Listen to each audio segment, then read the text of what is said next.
The county treasurer's office on the third floor of the Halford municipal building smelled like burnt coffee and warm toner, and the fluorescent tubes overhead buzzed at a pitch. Arthur Pell had stopped being able to ignore somewhere around the year he turned 60. He sat in a molded plastic chair the color of dishwater, a manila envelope balanced on his knees, and counted his money for the second time. $250. 5 50s, soft from his wallet, the corners gone fuzzy. He had carried that wallet for 19 years.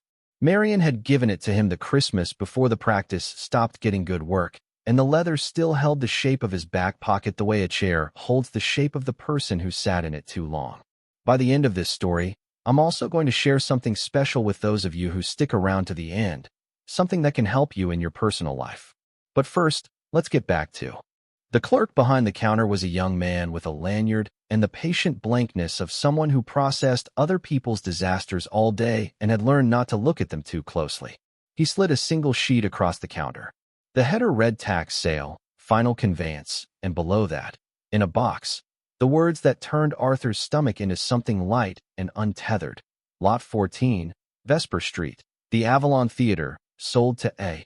Pell for the sum of $250, as is, no warranty. Buyer assumes all liens, hazards, and remediation. You'll want to read the hazard rider, the clerk said. The structure's under a standing demolition review. City could still pull the trigger on that. You'd owe the abatement either way. I read it, Arthur said. He had read all of it, 3 times, at the kitchen table at 2 in the morning, with a flashlight, because he had let the electricity in the dining room go to save the $11 a month it cost to keep that circuit live. He signed where the little plastic arrow pointed. His hand shook. Not from fear, although fear would have been reasonable. It was the particular tremor that ran through a man when he set down a weight he had been carrying for so long that the muscles had forgotten any other shape. He had been holding his breath, more or less, for 18 months. Now he had spent $250 on a building everyone in this town agreed was worthless, and the breath came out of him in a way that felt dangerously close to a laugh. A woman 2 chairs down looked over. She was there to pay a water bill in arrears, and she had a toddler asleep against her shoulder, and she gave Arthur the small, exhausted solidarity of one broke person to another. He nodded back.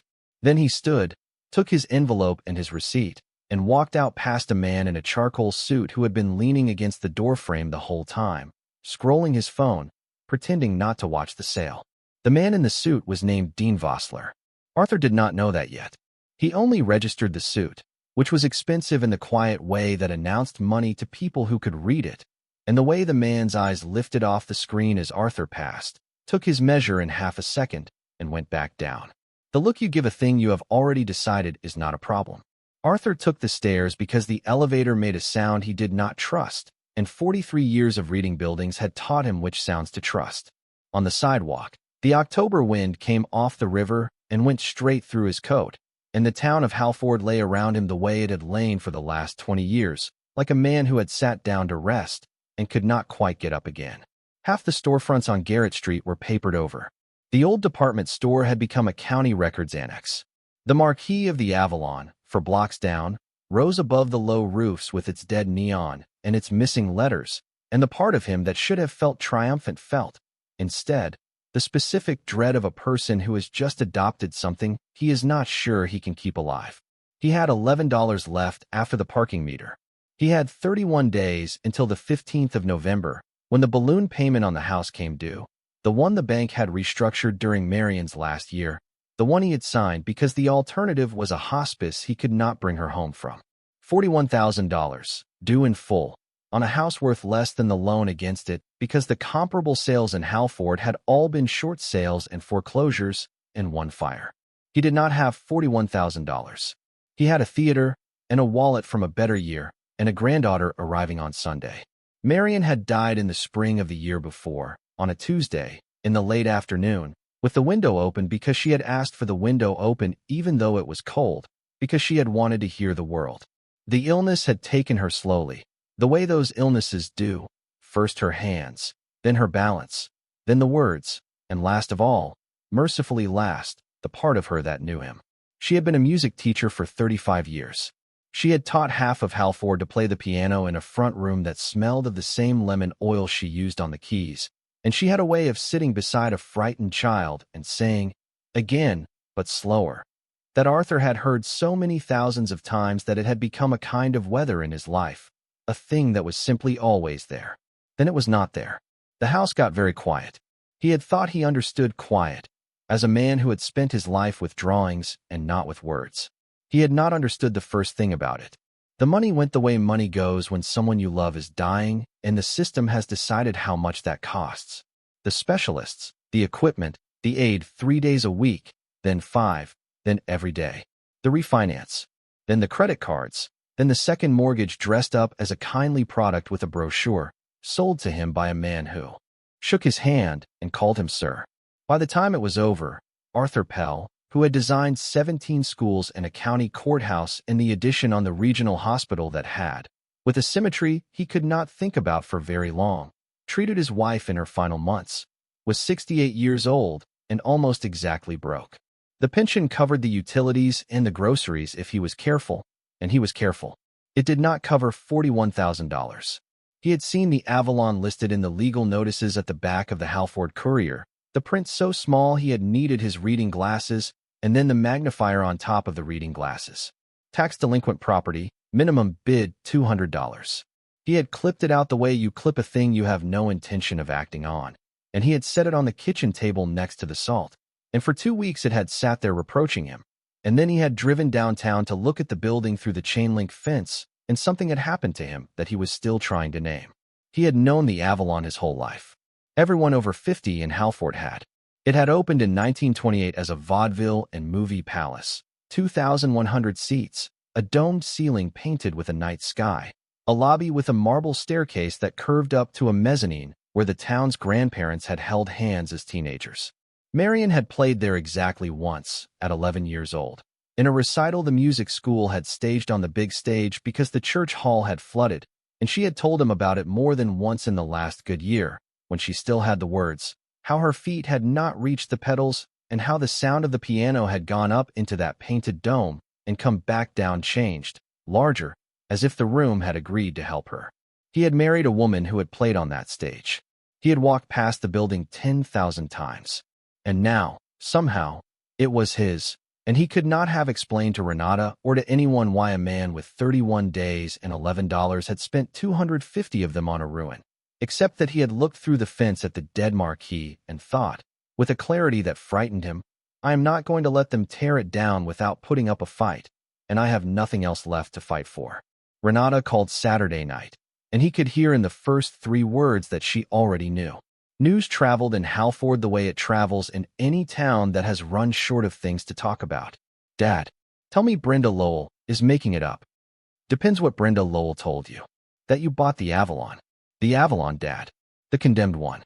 The one with the fence and the asbestos signs. It's not condemned, he said. It's under review. There's a difference. There is no difference. Dad, you are about to lose the house. You called me crying about the house in August. And now you're telling me you spent money you don't have on a building that the city wants to knock down so badly, they put a fence around it? Her voice cracked, and underneath the anger he heard the thing the anger was protecting, which was that she was frightened for him, and that she was 300 miles away, and that she had her own roof caving in. What were you thinking?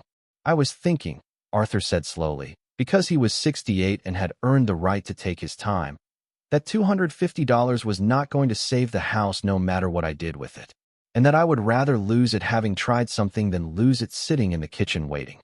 There was a long silence on the line. He could hear, behind her, the sound of packing tape coming off a roll, that long tearing shriek, and then a box being set down hard. Renata was packing because Renata's life had also come apart this year, in the ordinary catastrophic way, the marriage that had been ending for 3 years finally ending, the apartment that came with the marriage gone with it, and a travel nurse contract in a city he had to look up on a map because it paid almost double, and because she had a daughter to feed and a lawyer to pay and no margin at all, the same as her father, the family talent. I need to ask you something, she said, and her voice had changed. And I hate that I'm asking it right after yelling at you. Ask. The contract starts in 9 days. It's 13 weeks. They put me up in housing, but it's a studio and the schedule is nights, and I can't. Dad, I can't do school enrollment, in a sitter and nights in a city I don't know. Not for 13 weeks, not while everything else is on fire. She stopped. He waited. He knew what was coming, and he found that he wanted it, badly, in a way he had not let himself want anything in a year and a half. Can Junie stay with you? Just till the contract's up. Just till after Christmas. I know the timing is insane. I know about the house. But she loves you, and you're steady, and I don't have anybody else. Steady. He looked around the kitchen, at the dark dining room beyond it, at the clipped legal notice that had started all of this, at the $11 in his wallet from a Christmas a better version of him had been given by a wife who was gone. Send her Sunday, he said. I'll make up the back bedroom. Junie Pell was 9 years old, and she arrived Sunday afternoon with a duffel bag, a backpack with a broken zipper that she had fixed with a paperclip, and a hard plastic case full of colored pencils that she guarded with the intensity of a person who had learned that the thing she loved could be lost. She had her grandmother's straight dark hair and her father's height, already tall for 9, and she had a way of going quiet and watchful in a new place that broke Arthur's heart a little, because he recognized it. It was the same thing he did. She hugged her mother at the curb for a long time, and Renata held her face in both hands and said something Arthur could not hear, and then Renata got in the car and drove away fast, the way you drive when you cannot let yourself look in the mirror, and Junie stood on the sidewalk with her duffel bag and watched the car go and did not cry, which was worse than crying. Your grandmother taught a girl to play piano in this house every Tuesday for 35 years, Arthur said, because he did not know what else to give her. There's still a piano in the front room. You're allowed to touch it. Junie considered this. Is it out of tune? Spectacularly, Arthur said, and for the first time her mouth moved towards something like a smile. That night he made grilled cheese, because it was the one thing he made without thinking, and they ate at the kitchen table, and Junie asked him what he did, and he told her he used to draw buildings, and her whole face opened. I draw buildings, she said, like an accusation, like a relief. She pulled a notebook out of the backpack and showed him, page after page, houses and towers and a cathedral she had invented with flying buttresses she had clearly seen in a book and not entirely understood, and bridges, and a treehouse with a working elevator drawn in cutaway, so you could see the counterweight. They were a child's drawings. They were also, Arthur saw with a small electric jolt, the drawings of a child who could already see in section, who already understood that a building has an inside the outside does not show you, and that is not a thing most children understand, and it is not a thing most adults understand either, and it was the exact thing that had made him an architect and was about to, although he did not know it yet, make all the difference in the world. Tomorrow's a school day, he said, but Saturday I have to go look at a building I just bought. You can come, if you want. It's a wreck. You can't tell your mother how much of a wreck. Can I bring my pencils? You can bring your pencils. He took her to the Avalon on Saturday morning under a sky the color of an old nickel. He had the keys now, a heavy ring of them with a paper tag in the treasurer's handwriting, and he had a flashlight and a pry bar and a hard hat he had bought at the salvage store for $4 and a smaller one for Junie that the man at the salvage store had simply given him when he saw the child. The chain-link fence had a gate, and the gate had a padlock, and one of the keys fitted, and the lock came open with a reluctance that suggested it had not been opened in a long time. Up close the building was worse and better than it had looked through the fence. Worse, because decay reveals itself in detail. The terracotta along the parapet had spalled and fallen, and someone had boarded the lower windows with plywood gone soft and gray, and a downspout had failed years ago and stained the limestone with a long black weep like a tear track, and the marquee, when he stood directly beneath it, sagged in a way that made the structural part of his brain do an unhappy calculation. Better, because he could see, under all of it, the bones. The proportions were right. The cornice was right. Whoever had drawn this building had known what they were doing, and they had been given money to do it, and they had not wasted it on ornament for its own sake. There was a logic to the facade, a discipline, that Arthur could read the way Marian could read a piece of music she had never heard, just from the page. The main doors were chained, so he used a side door off the alley, the old stage door, and it opened into a darkness that smelled of water and dust and pigeon and, underneath all of that, very faintly, of something Arthur's memory placed before his mind did. Grease paint, and old velvet, and the ghost of 1,000 performances, The smell every theater that has ever been loved keeps in its walls long after the lights go out. Junie went still beside him. He clicked on the flashlight. They were backstage. The flashlight found ropes, dozens of them, falling from the dark high above, a hemp rigging system gone stiff with age, and a wall of dusty levers and pin rails, and the great blank back of the proscenium. He led her out onto the stage, testing each step, and they stood at the edge of it, and he turned the flashlight out into the house, and the beam was swallowed by a space so much larger than the entrance had promised that Junie's breath caught audibly, and Arthur felt the hair stand up on his arms. 2,100 seats, most of them still there, rising up into the dark in curved tiers, their velvet rotted to the color of dried blood, their iron frames red with rust. The marble staircase in the lobby beyond glimpsed through the doors, catching a little gray daylight. And above it all, when he angled the flashlight up, the dome, 60 feet across, painted a deep blue that had blackened with water and time, and in it, still, faint as a memory, the gold stars. Hundreds of them, arranged, he saw, not at random but in the real constellations, the way the sky actually looked, the belt of Orion, the bowl of the Dipper, a craftsman's care lavished on a thing most of the audience would never look at twice. Water had gotten into the plaster and brought down a section near the edge, and the rest would follow if the roof was not fixed before another winter. And Arthur stood on the stage of the theater he had bought for $250 and looked up at a 100-year-old sky coming down in pieces and understood, fully, for the first time, the size of what he had done. "It's like the inside of a giant's music box," Junie said softly, and Arthur thought Marian would have said something almost exactly like that, and had to look away for a moment. He spent the morning doing what he knew how to do, which was assess. The roof was the emergency. The structure, though, the structure was sound in the way old buildings built with too much margin are sound.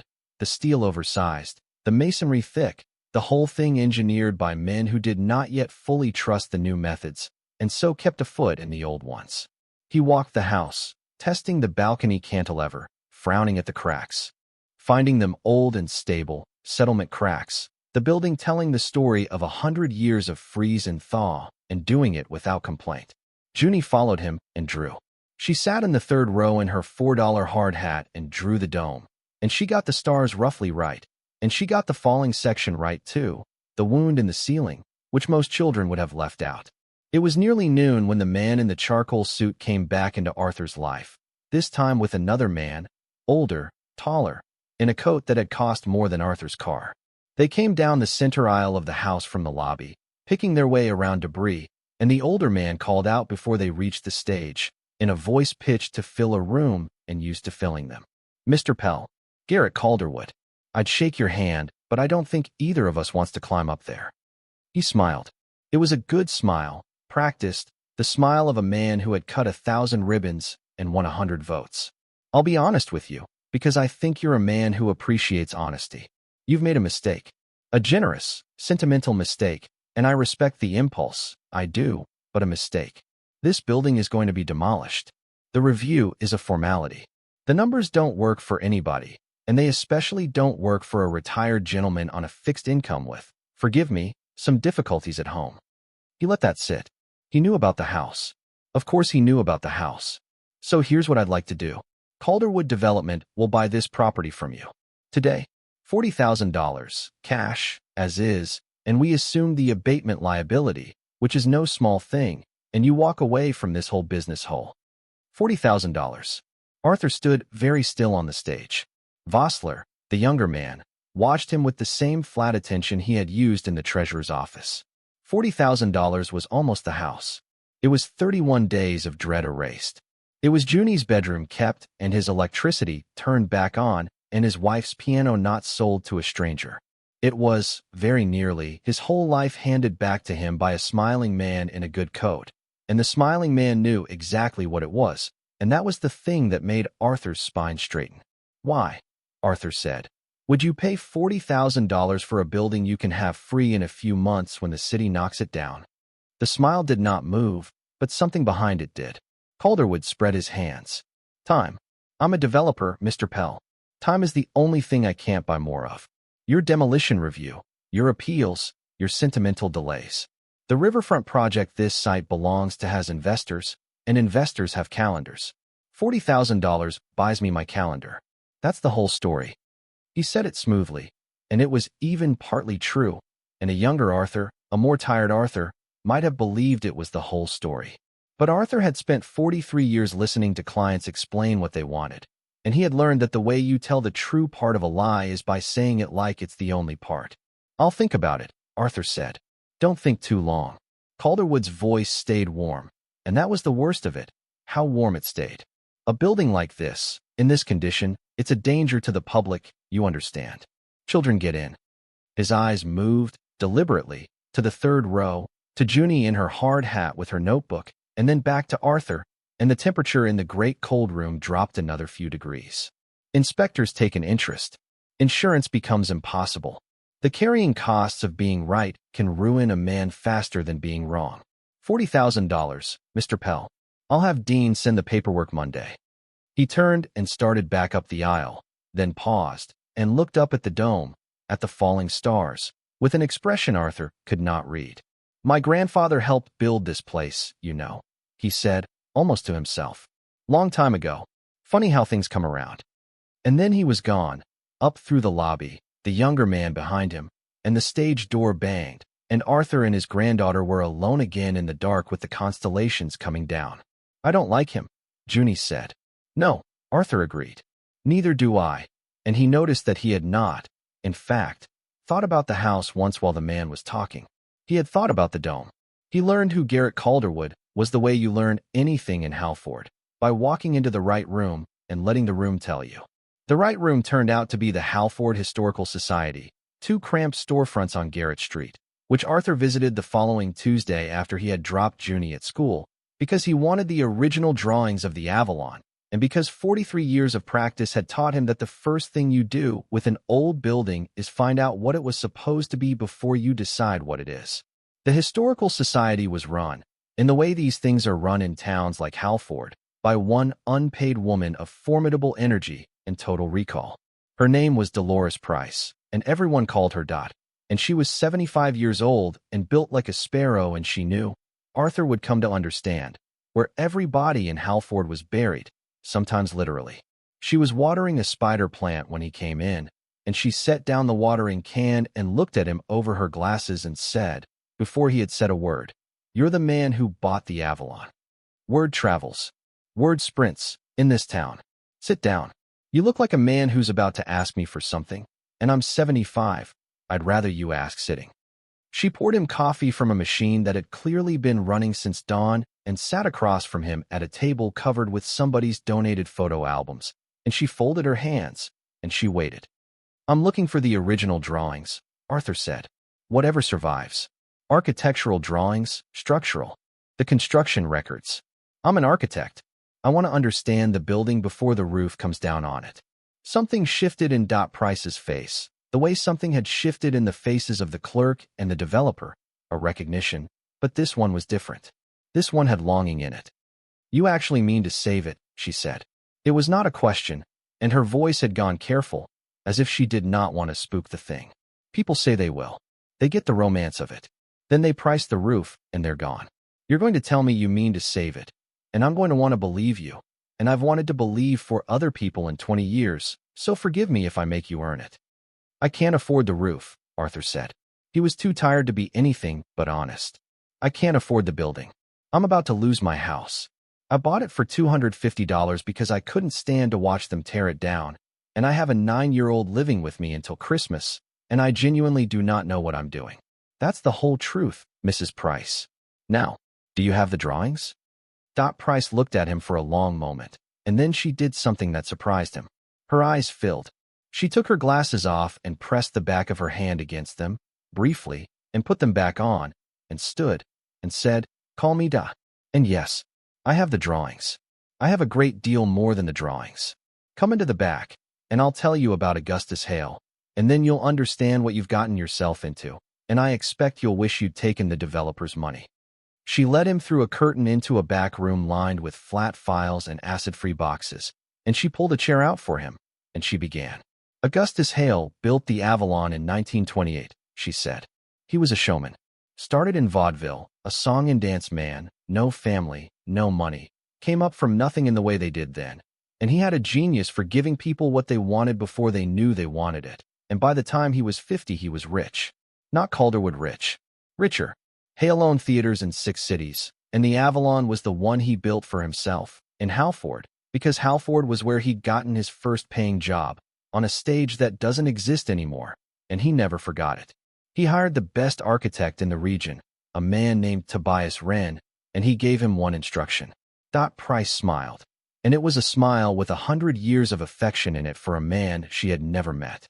He said, "Build me a room that makes ordinary people feel like the sky is theirs." And Wren built him that dome. Those constellations up there, the real ones, in their real places. That was Hale. He wanted the millworker and the millworker's children to walk in off Vesper Street and look up and see that the same sky belonged to them as belonged to anybody. What happened to him? Arthur asked. He found he was leaning forward.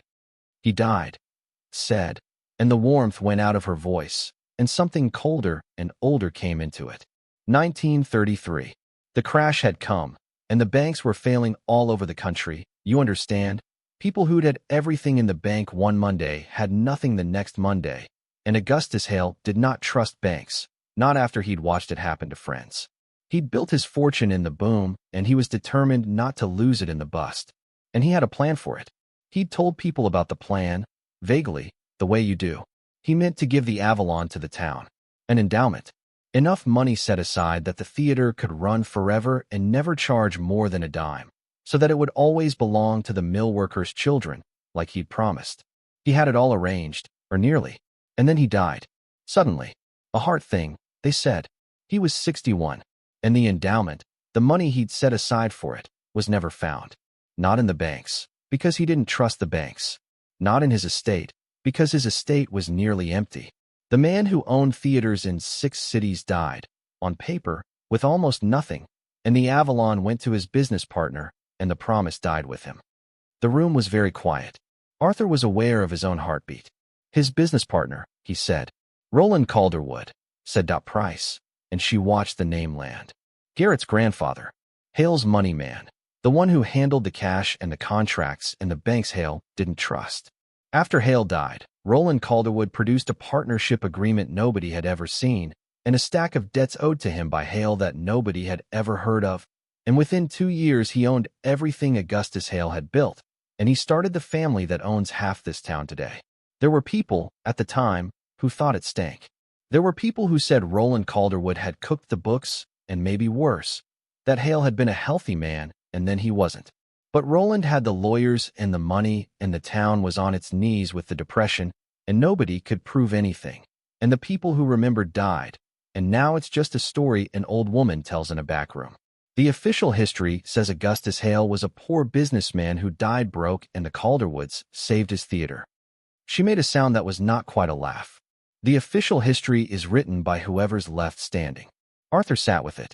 He thought of the smiling man on the aisle saying, "My grandfather helped build this place. Funny how things come around." He thought of $40,000 offered for a building you could get free. He said slowly. Why does Garrett Calderwood want this building badly enough to pay $40,000 for it, when he could wait a few months and get it for nothing? And Dolores Price looked at him for a long moment, and then she said the thing that changed everything, although neither of them understood yet how much. "I've wondered that for 20 years, she said. "Every time a Calderwood blocks the restoration grant, or pushes the demolition, or buys up the back taxes, they've spent more money keeping this building down than it would cost to fix it. And I'll tell you what I think, and you'll think I'm a foolish old woman. I think Augustus Hale's endowment was never lost. I think a man who didn't trust banks and built himself the most secret-feeling room in the state, with trapdoors and a whole machine of pulleys under that stage. I think a man like that hid his money where banks couldn't get it and the crash couldn't touch it. And I think somewhere in his papers he left a record of what Roland Calderwood did to him. And I think the Calderwoods have always been afraid, for 90 years, that someone would buy that building who actually loved it enough to look." She stood and went to a flat file and pulled open a wide, shallow drawer and lifted out a roll of drawings gone amber with age, and she laid them on the table in front of him, and she untied the cotton tape, and she unrolled the original ink-on-linen plans of the Avalon Theater, drawn by the hand of Tobias Wren in 1927, and she said, "You're an architect." Before we find out what happened next in the story, I want to take a brief moment to speak directly to anyone watching who might be going through their own sudden, overwhelming transition. If you are navigating a bitter divorce, the loss of a spouse, or a financial shock, you know the hardest part isn't just the money. It's not knowing what to do first. That is exactly why we created the Phoenix Blueprint. It is a practical, step-by-step guide for starting over. It doesn't have fluffy affirmations or vision boards. It is a tactical survival manual. It gives you the exact checklist for the first 48 hours, including the one rule you must follow. Do not make any decision you cannot reverse.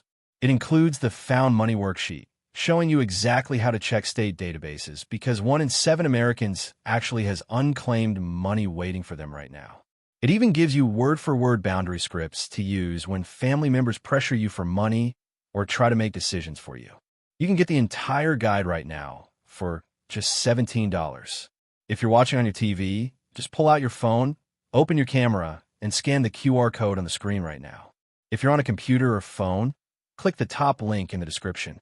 You don't have to figure this out alone. Now, let's get back to the story. You came for the drawings. Here are the drawings. Look at them, Mr. Pell. Look at them the way you'd look at any building. And then tell me what you think a man like that built under his stage. Arthur Pell put on his reading glasses. He bent over the drawings. And the world narrowed to the page the way it had narrowed 10,000 times in his life. The rest of the room going soft at the edges, the smell of the old linen rising up, the fine confident lines of a master draftsman who had been dead for 60 years laying the building out before him plate by plate. The plans, the sections, the foundations. He found the stage house, the great fly tower, the understage with its trap room and its grid of supporting steel. And he traced it with his finger, the section through the stage, the dimension from the stage floor down to the lowest sub-basement. And he read the number Wren had lettered there in his careful hand, and he held it in his mind, the way he held everything in his mind, the dimensions of a building he had now walked through twice. Something was wrong. He could not have said yet exactly what. It was the feeling he got, the feeling that had made him good, the feeling a musician gets when a single note in a chord is a hair flat. He had stood under that stage on Saturday with his flashlight and his pry bar, in the trap room, in the dark, and he had a builder's memory for space, and the space he remembered under that stage was not as deep as the space the drawings said should be there.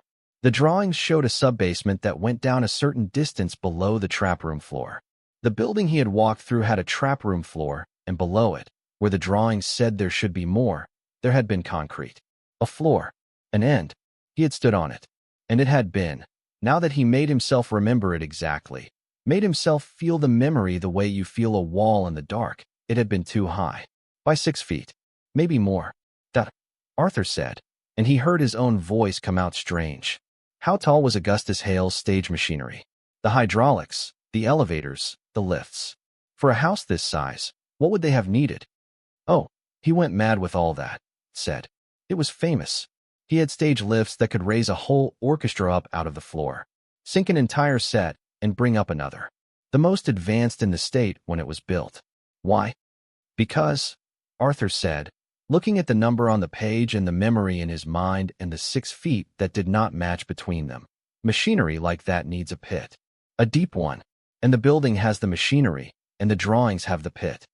He took off his glasses. His hands were not quite steady, but the floor's in the wrong place. Somebody poured a slab under that stage that isn't on these drawings. Somebody sealed off the bottom of the pit. And they did it well enough, and long enough ago, that for 90 years everybody who went down there just stood on it and thought it was the bottom. The two of them looked at each other across the amber drawings in the back of the Historical Society, an old architect and an old keeper of stories, and outside the wind came off the river and rattled the storefront glass, and neither of them said the thing they were both thinking, because saying it would make it real, and it was already almost too real to bear. That night, after Junie was asleep in the back bedroom with her pencils on the nightstand and the broken zipper backpack hung on the door, Arthur could not sleep. He sat at the kitchen table with the photocopies that had made him and the magnifier and the dead dining room dark behind him, and he went over the sections of the stage house again, and again, and the number did not change, and the memory did not change, and the 6 feet stayed exactly where they were, a void under a slab under a stage, in a theater built by a man who did not trust banks, owned now by a family that had spent 90 years and a fortune making sure nobody ever bought it who loved it enough to look. He thought about $40,000. He thought about the 15th of November, 26 days away now. He thought about the smiling man saying, "Children, get in, take an interest, ruin a man," and looking at Junie when he said it. A wiser man, a safer man, would take the money. $40,000 was the house. $40,000 was certainty, and Arthur Pell had not had any certainty in 18 months, and he was so tired. But he kept seeing the dome. The real stars in their real places, painted by a man who wanted a mill worker's children to feel the sky was theirs, coming down now in pieces because no one had loved the building enough to catch it. And he heard Marian, who had played on that stage at 11 years old with her feet not reaching the pedals, who had spent her life sitting beside frightened children saying again, but slower. Behind both of those, steady as a held note, sat the thing he could not put down, a void 6 feet deep that no one had stood inside in 90 years. He went into the back bedroom to check on Junie the way he did every night now, and she was asleep on her side with one hand under her cheek, and on the nightstand under the lamp, she had left her notebook open to the page she had been working on after dinner. It was the Avalon, the dome, the falling stars, the rows of ruined seats. She had drawn it in section, the way he had taught her without quite meaning to, a cutaway, so you could see the inside the outside didn't show. And she had drawn the stage. And under the stage, because she was a child and children draw what feels true rather than what they have measured, she had drawn a hollow place, a dark room down in the foundations, and she had filled it with the unembarrassed certainty of a 9-year-old, with little careful boxes and circles, treasure, the way a child knows a hidden room must hold treasure, and over it she had written in her round, careful letters a single word: secret. Arthur Pell stood in the doorway of the back bedroom and looked at his granddaughter's drawing for a long time. Then he turned off her lamp, and he went back to the kitchen, and he did not call Garrett Calderwood. He took out a fresh sheet of paper, and he uncapped a pencil, the good mechanical pencil he had carried for 30 years, and he began, for the first time in 18 months, to draw. He drew the stagehouse. He drew the trap room. He drew the slab that should not be there, and the void below it, and he began to work out, line by line, the way he had worked out 17 schools and a courthouse and the hospital that had treated his wife. Exactly how a man with no money in 26 days and a 9-year-old asleep down the hall might get through 6 inches of 9-year-old concrete to find out what Augustus Hale had hidden under his stage, and whether it was enough to save a house, a theater, and the last fight an old man had left in him. The pencil moved across the paper. Outside, the wind died down, and in the dark dining room, on the silent piano his wife had loved, the cold settled the strings, and somewhere 4 blocks away the Avalon stood in the night with its stars coming down and its secret waiting, 90 years patient, for someone who knew how to read a building to finally come and look. Dot Pryce gave him Walt Ferris the way she gave him everything, all at once, and with a story attached. "If you want to know what's under that stage," she said over the phone on Wednesday morning, "you don't want an engineer. Engineers know what should be there. You want the last man alive who actually crawled around under it. That's Walter Ferris. He was head carpenter at the Avalon from 1961 until the day they padlocked it in 1988. He's 81 years old. He lives out on Quarry Road with a dog that's nearly as old as you. And he will pretend he doesn't care, and he cares more than anybody left breathing. Tell him I sent you. And bring coffee. He's cheap, and he likes it when other people aren't." Walt Ferris lived in a small house at the end of a gravel road, with a wood pile stacked with a precision that told Arthur most of what he needed to know about the man before the door opened. The dog, a broad gray thing with a white muzzle, lifted its head from the porch and decided Arthur was not worth standing up for. The man who came to the door was lean and bent at the shoulders the way old carpenters bend, from a lifetime of leaning into work, and he had hands like bundled rope, and he looked at the coffee Arthur was holding and then at Arthur's face and said, "Dot send you?" "She did. She tell you I'm difficult? She told me you were cheap and you'd want the coffee." A sound came out of Walt Ferris that was not quite a laugh, but lived in the same neighborhood. He took the coffee, stepped back from the door, and that was the whole of the invitation. Inside, the house was clean and spare and full of the small evidence of a man who had built things with his hands his whole life and could not stop. A workbench in what should have been a dining room, a half-finished rocking chair, drawings tacked to the wall that were, Arthur saw, not architectural drawings but shop drawings, joinery, the kind of thing you make when you intend to actually build it and not just talk about it. They sat. The dog came in and lay across Walt's feet. And Arthur, who had learned that the only way through some men was to give them something true to push against, told him everything. The $250, the house, and the 15th of November. Junie, Dot's story about Augustus Hale. And then the drawings, and the 6 feet, and the slab that was not on Tobias Wren's plans, and the void below it that no one had stood inside in 90 years. Walt Ferris listened without moving for a long time. When Arthur finished, the old man set his coffee down very carefully, as if it might break, and he was quiet. And then he said, in a different voice than the one he had opened the door with, "I poured concrete down there once." Arthur went still. 1973, Walt said. We were converting over, putting in the new projection and the new sound, and the old hydraulic lifts hadn't worked since before my time. The pumps were shot. The pit was full of black water half the year, and the insurance man said it was a drowning hazard and a kid could get down there. So the owner, fellow named Stavros, owned it then. He had us cap it. We didn't fill the whole pit. We just poured a slab across it about partway down, sealed it off, made a floor where the trap room sits now, and called it done. I always thought that was the bottom of the pit we were capping. He looked up at Arthur, and there was something working behind. His eyes, 81 years of memory, turning over a stone it had walked past 1,000 times. But you're telling me Wren's drawings say the pit went deeper than where we poured? 6 feet deeper, at least. Then we didn't cap the bottom, Walt said slowly. We capped a ceiling. We poured a slab over a room and never knew it was there. He sat with that. The dog sighed. And then Walter Ferris, 81 years old, said the thing that told Arthur he had found his man. I worked in that building for 27 years, and I loved it like it was my own, and they padlocked it and let it rot. And I have been angry about it every single day since. And you were telling me that the whole time there was a room under my feet, I poured a floor over with my own hands. He stood up, and the dog scrambled out of the way, and Walt Ferris said, "When do we start?" They started Thursday.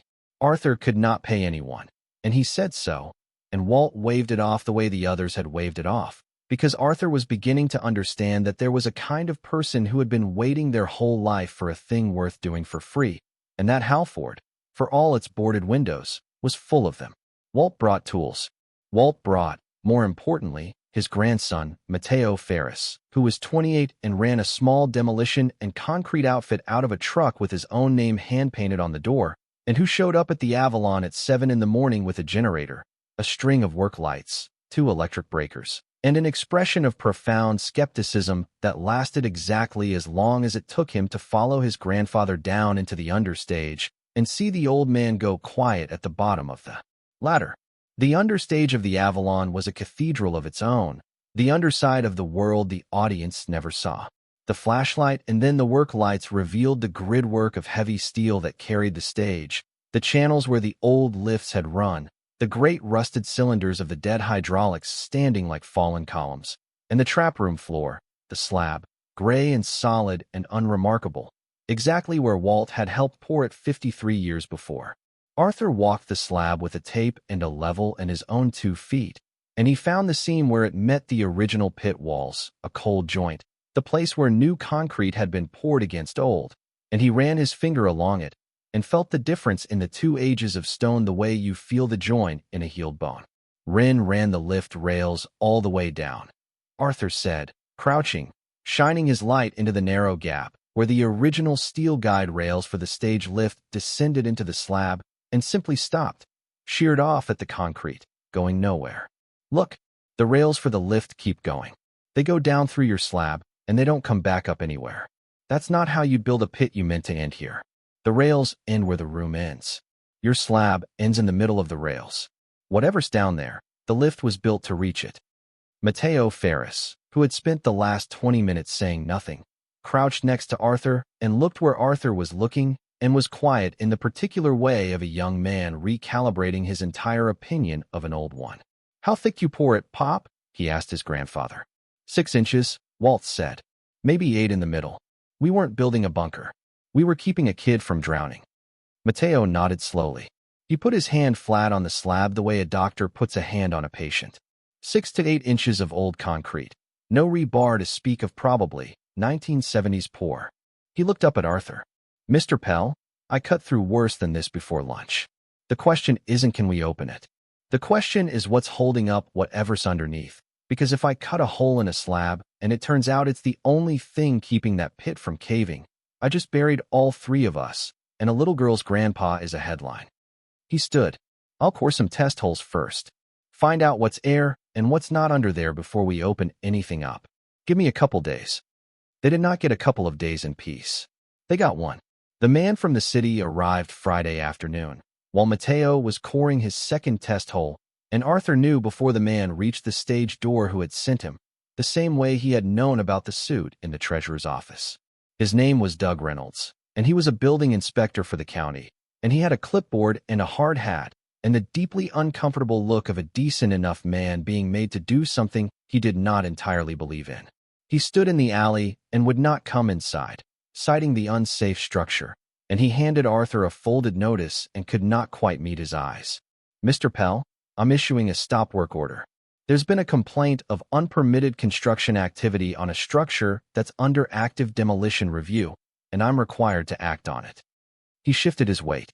The order suspends all work pending a full structural assessment and the proper permits. And I have to tell you, given the building's condition, the assessment could move the demolition timeline up rather than back. There's language in here about imminent hazard.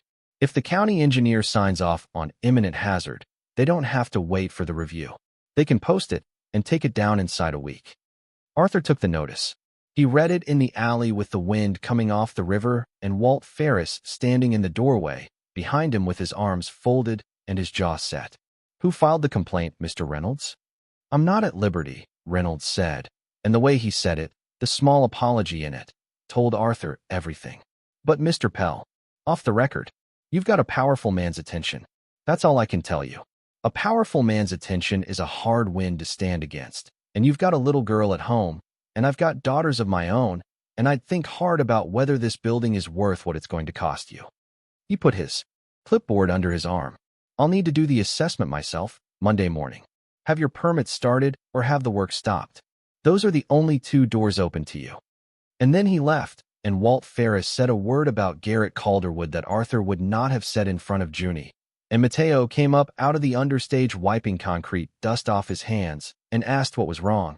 And Arthur stood in the alley holding a piece of paper that gave him until Monday, in a fight where the other side controlled the clock. He went home that night and did the thing he had been putting off, which was the arithmetic. 12 days until the 15th of November. 3 days until the inspector returned with the power to accelerate a demolition. A stop work order with his name on it. $40,000 still sitting on the table from a man who would gladly demolish the building with whatever was hidden inside it and call it a public safety triumph. And under the stage, behind 6 inches of his own friend's concrete, a void he could not prove held anything but black water and 90 years of dark.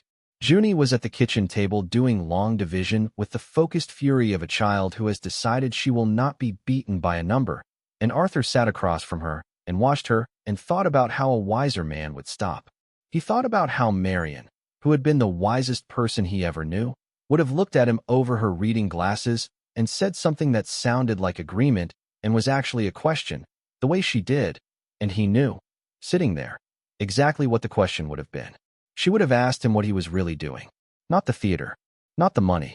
What he was really doing, at 68, with 12 days left and a stop work order and a granddaughter at his table.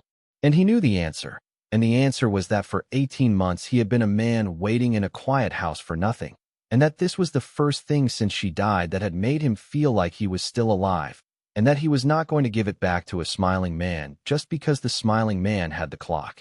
Grandpa, Junie said, not looking up from her long division. You're staring. I'm thinking. Mom says when you stare like that you're about to do something Mom won't like. Your mother, Arthur said, is a very smart woman. He stood up. How would you like to skip the first hour of school tomorrow and watch a man cut a hole in a floor? Junie's pencil stopped. She looked up. Her grandmother's eyes, sharp and bright. Is it the secret floor? The one I drew? It might be, Arthur said. We're going to find out before the man from the city comes and stops us. So I need you to do two things. I need you to keep your hard hat on. And I need you to never, ever tell your mother any part of this until I say so. Junie considered the terms. She was 9, and she had spent the year watching her own world come apart in ways no one had explained to her. And Arthur saw her understand, in the way children understand more than we credit, that her grandfather was trusting her with something real, and that being trusted with something real was its own kind of gift. Deal, she said, and held out her hand, and they shook on it across the long division, and that was that. Mateo came at first light Saturday with the breaker and the saw and a younger man named Cole who worked for him and asked no questions, and Walt came with the dog, who was banished to the truck and complained about it, and Dot Pryce came too, which surprised Arthur, in a wool coat with a thermos and a folding stool. And she sat up at the edge of the understage like a woman who had decided she had waited 20 years to see this and was not going to see it from home. The work lights threw everything into harsh relief. Mateo had marked his cut with chalk, a rectangle a little under a meter on a side, positioned where his test cores had told him there was air below and not rock, and he had rigged a frame of 2x10s to catch the cut piece, so it would not simply drop into whatever was beneath. Test holes came back wrong, Mr. Pell, Mateo said, pulling on his respirator. And I mean wrong in a good way. I cored 4 holes. 3 of them.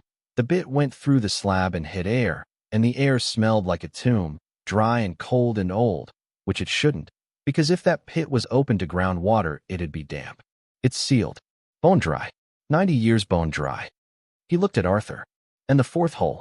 The 4th hole, I drilled where your rails go down. The bit went through the slab, and then about 2 feet down it hit steel. Not rock. Not concrete. Steel. There's a steel structure right under us, Mr. Pell. Right under your friend's slab. Something built. He pulled the trigger on the saw, and the diamond blade screamed into the concrete, and a plume of gray dust rose into the lights, and nobody breathed. It took most of an hour. Mateo worked in passes, scoring deeper each time, water hissing on the blade to keep the dust down, and the cut piece of slab sagged into his frame at last with a grinding sigh. And Cole and Mateo together levered it up and out and set it aside, and the work lights poured down into the hole, and Arthur Pell got down on his knees at the edge and looked into a space no living person had seen since 1973, and that no one had truly seen since 1933, and he understood at once that Mateo had been right, that they had not cut into a pit. They had cut into the top of a door. Below the slab, set into the original concrete of the deep pit, was a steel hatch. Not a modern hatch. A made thing, beautiful in the way machines were beautiful before anyone decided beauty and machinery were separate concerns. A great circular steel plate set in a heavy frame, with a recessed wheel at its center like the door of a ship or a bank vault, and a mechanism around its edge of counterweights and steel arms that Arthur recognized immediately, and that made the hair rise on his arms, because it was tied into the lift rails, into the old stage machinery, which meant the door had been built to be opened by the stage itself, that a showman who could raise an orchestra out of the floor had built himself a vault that the theater would open for him and no one else. And in the center of the steel wheel, cast into the metal, worn but unmistakable under the work lights, were 2 letters and a date. A.H. 1929. Augustus Hale. Pryce said softly from her folding stool, and Arthur heard that her voice had gone thick. 1929. He built the building in 28, and he built this the year after. The year the crash came. He started hiding at the moment the banks started falling. She pressed her thumb and forefinger to the bridge of her nose. 90 years. I'm sitting here. 90 years and 4 owners, and a war and 1,000 performances and a padlock, and it was right here the whole time, exactly where he left it. Walt Ferris had climbed down into the hole, ignoring his 81 years and his grandson's protest, and he knelt by the steel wheel and brushed the dust from the casting with the flat of his roped hand, and he traced the A and the H and the date, and the old carpenter who had poured the floor over it in 1973 knelt there and did not say anything at all. And Arthur understood that there were some things even Walt Ferris had no words for, and that this was one of them. The wheel would not turn. 90 years had seized it. Mateo worked at it with penetrating oil and patience and finally a pipe wrench and a 4-foot cheater bar, and Walt called the play, because Walt had run machinery his whole life and knew that you do not force a thing built by a craftsman. You find where it wants to move, and at last, with a shriek of metal that everyone felt in their teeth, the wheel gave a quarter turn, and then a half, and then it spun freely, and the counterweight arms shifted, and the great steel hatch rose on its own. Balanced mechanism the way Augustus Hale had built it to rise, smooth and slow and silent after the first scream, and a breath of air came up out of the dark below, cold and dry and old, the breath of 1929, and underneath it, faint, the smell of oil and paper and metal. There was a ladder, steel, fixed to the wall of the shaft, descending into black. Arthur looked at the others. Walt looked back at him and said, "It's your building, Mr. Pell. You go first. You earned it." And Dot Pryce said nothing but had both hands pressed to her mouth. And Junie, who had been told to stay at the top with Dot, and had crept to the edge of the hole anyway, because she was 9 and nothing on earth could have kept her from this, looked down into the dark and then up at her grandfather. And Arthur took the good flashlight, and he put it in his teeth the way you do when you need both hands on a ladder. And he went down into the place Augustus Hale had built to keep the only thing he loved more than his theater. The shaft was short, 10 feet, 12. His feet found the floor. He took the flashlight from his teeth, and he turned in a slow circle, and the beam moved across the strong room of Augustus Hale. And the world Arthur Pell had been living in, the world of fixed incomes and balloon payments and quiet houses and waiting, simply ended, and a different world began. It was a vaulted chamber, brick-lined, perhaps 15 feet by 20, dry as the inside of a sealed jar, the air so still it felt solid. Steel shelving ran along 3 walls, the heavy industrial kind, bolted to the brick, and on the shelving, stacked with the patient order of a man who counted things for a living, were bars of gold. Not a handful, not a chest of pirate fantasy. Rows of them, dull yellow in the flashlight beam. Each one stamped, ranked on the steel shelves like books in a library, shelf after shelf, and the flashlight beam shook because Arthur's hand had begun to shake, and he steadied it against his own chest and made himself look, made himself count the way he counted everything. The shelves, the bars per shelf, and the number his mind arrived at was a number that did not fit inside the chamber, did not fit inside the building, did not fit inside the life of a retired architect with $11 in a Christmas wallet. And he stopped counting because the counting had become a kind of falling. Above him, at the top of the shaft, he heard Junie's voice, very small, asking, "Grandpa? Grandpa, what is it?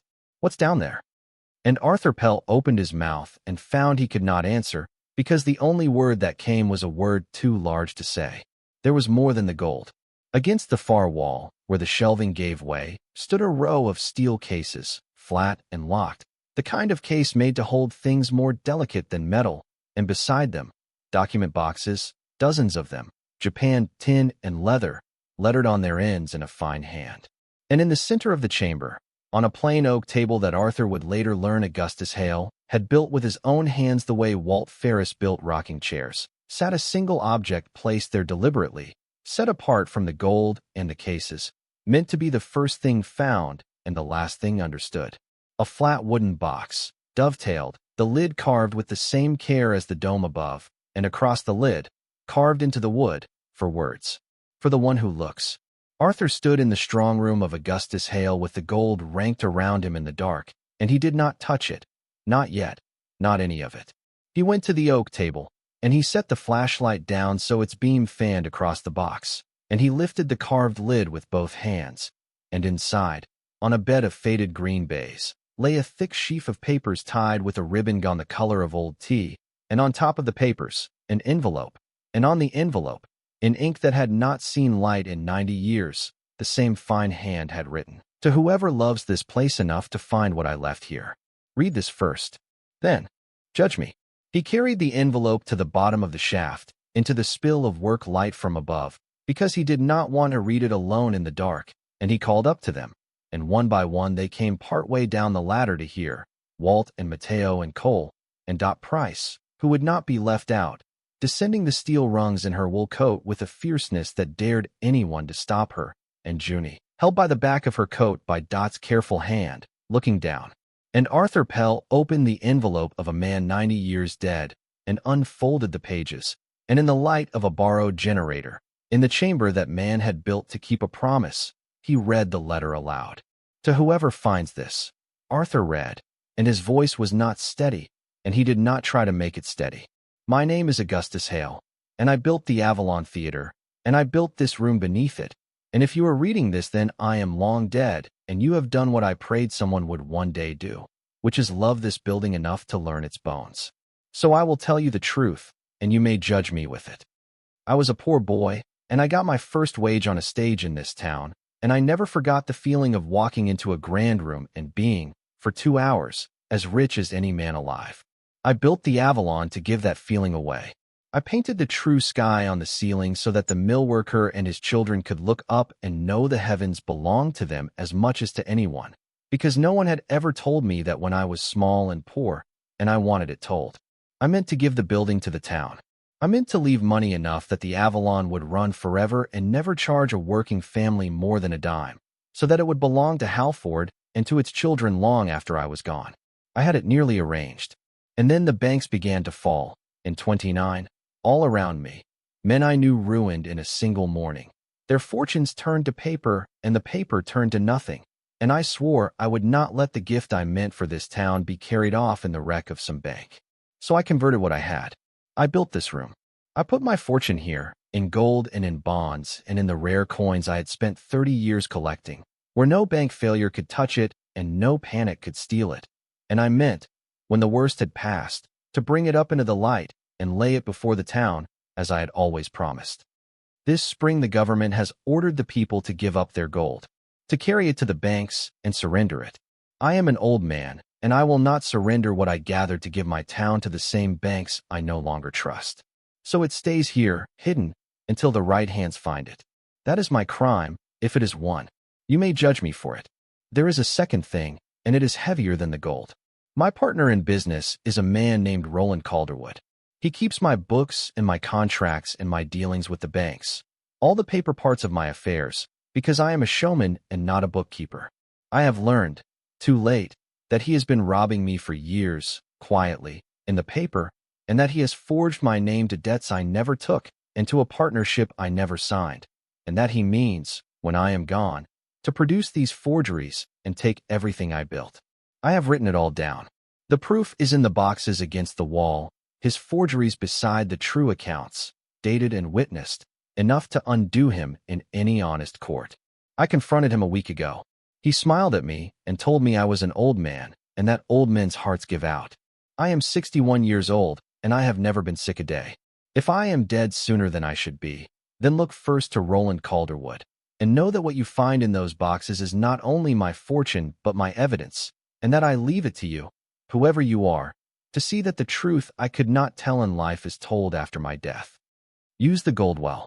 Use it for the town, as I meant to, and keep enough for yourself that you and yours never go cold, for you have done a hard and faithful thing in finding it, and you have earned it, and I would not have my last gift make a pauper of the only person who ever loved this building the way I did. Restore the Avalon. Open the doors. Let a child walk in off the street and look up at the painted sky and feel, for 2 hours, that the world is theirs. That is all I ever wanted. That is the whole of it.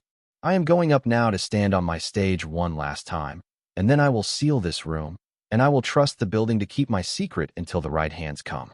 They have come. You have come. Thank you. Augustus Hale. The 4th of May, 1933. Arthur Pell finished reading and lowered the pages, and no one in the strong room of Augustus Hale said anything at all. The generator hummed up above. The work light fell across the gold and the cases and the document boxes that held a 90-year-old murder's proof. Dot Pryce was weeping without any sound, the tears running down her 75-year-old face into the collar of her wool coat, weeping for a man she had never met and had defended in a back room for 20 years and had just heard speak from the grave in his own voice. And Junie, held by the back of her coat at the edge of the shaft, looked down at her grandfather standing in a room full of gold, and she said, in the clear, bewildered voice of a 9-year-old who has just watched the impossible become true, "Grandpa, it really was a secret. I drew it, and it was real." "You drew it," Arthur said. and his own face was wet now, and he did not care, and it was real. For a while no one moved, and then the ordinary need to understand a thing took over, the way it always does, even in the presence of the impossible, and Walt Ferris came the rest of the way down the ladder, and Mateo after him. And the three of them stood in the chamber together with the gold ranked around them and did the human thing, which is to begin, carefully, to look. The bars were not all alike. Arthur lifted one from the nearest shelf, and the weight of it shocked him, the way the weight of gold always shocks a person who has only ever imagined it. A brick-sized thing that pulled at his arm like it wanted to return to the earth, and on its face was stamped an assayer's mark and a weight and a fineness. The marks of a refinery in a city Augustus Hale had trusted more than any bank. Some of the bars were the long, heavy ingots of a bullion dealer. Others were small, the size of a bar of soap, the kind a careful man buys a little at a time over many years.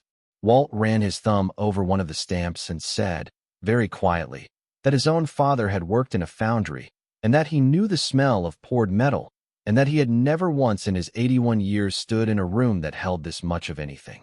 It was Mateo who got the first of the steel cases open. They were locked, but the locks were 90 years old and the keys were long gone. And Mateo had spent his life opening things that did not want to be opened, and he worked the hasp with a thin pry and a carpenter's patience until it gave. He lifted the lid. The flashlight fell into the case, and the case threw the light back in a way the gold had not, sharp and bright and many-colored, because the case did not hold bars. It held coins, rank on rank of them, each one seated in its own felt-lined hollow, hundreds in the single case and a dozen more cases standing beside it. Gold coins struck before Arthur's father was born, their surfaces uncirculated, never spent, never rubbed, sleeping in their felt for 90 years with the mint luster still on them. Double eagles with the standing figure of liberty stepping forward into a sunburst, the design Hale's whole generation had believed was the most beautiful coin America ever made.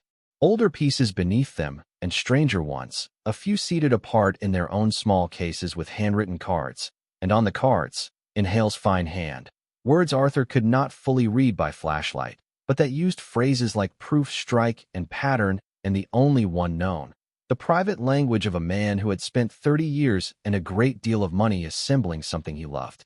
He collected, Dot Pryce said from the ladder, her voice gone to almost nothing.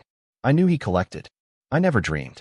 Arthur, there are men who pay for a single coin what you and I would call a house. And he has cases of them. He has cases.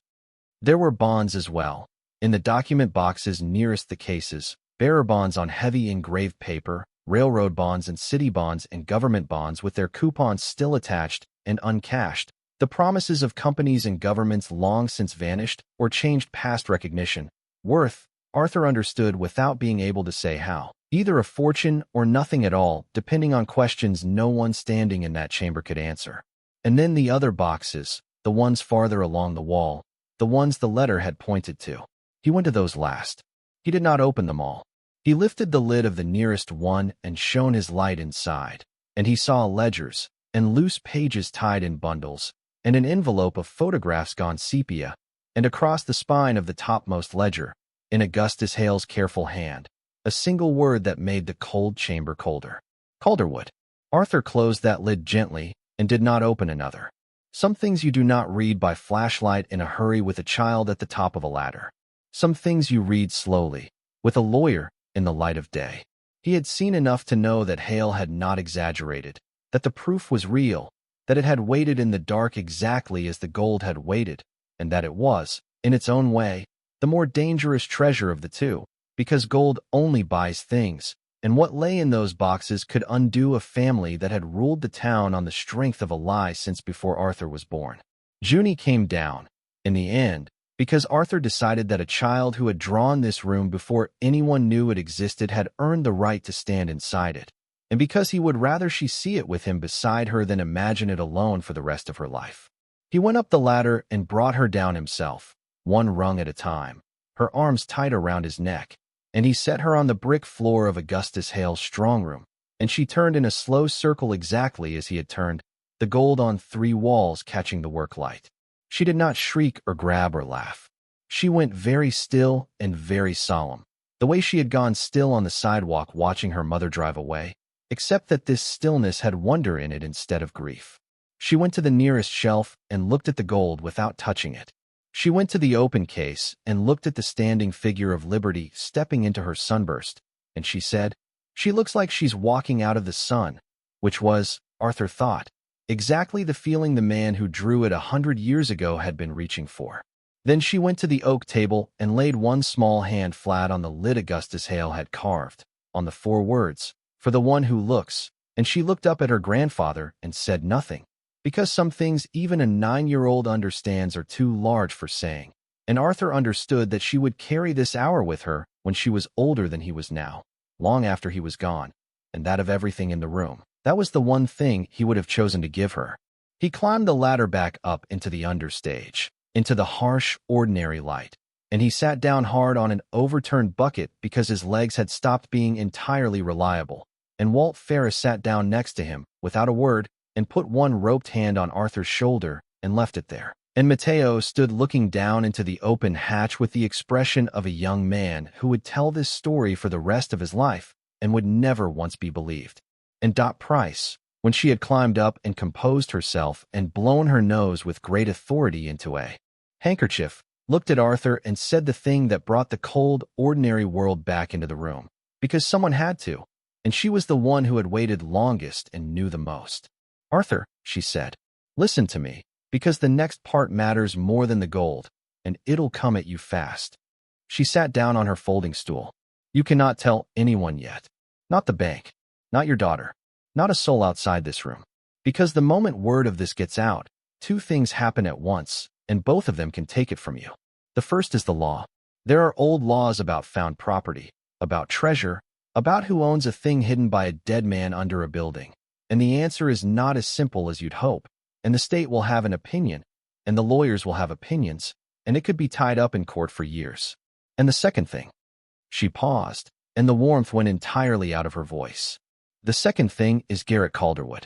There is, in those boxes downstairs, the proof that his entire family fortune was built on his grandfather's forgery, and very possibly on his grandfather having murdered the man who painted that sky up there.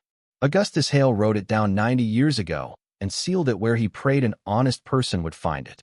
And you have just found it, which means that as of right now, this hour, you are the most dangerous person in the world to the most powerful man in this county. And that man already wants this building torn down. And he has an inspector coming back Monday morning with the power to start the demolition." She let that sit in the cold, understage air.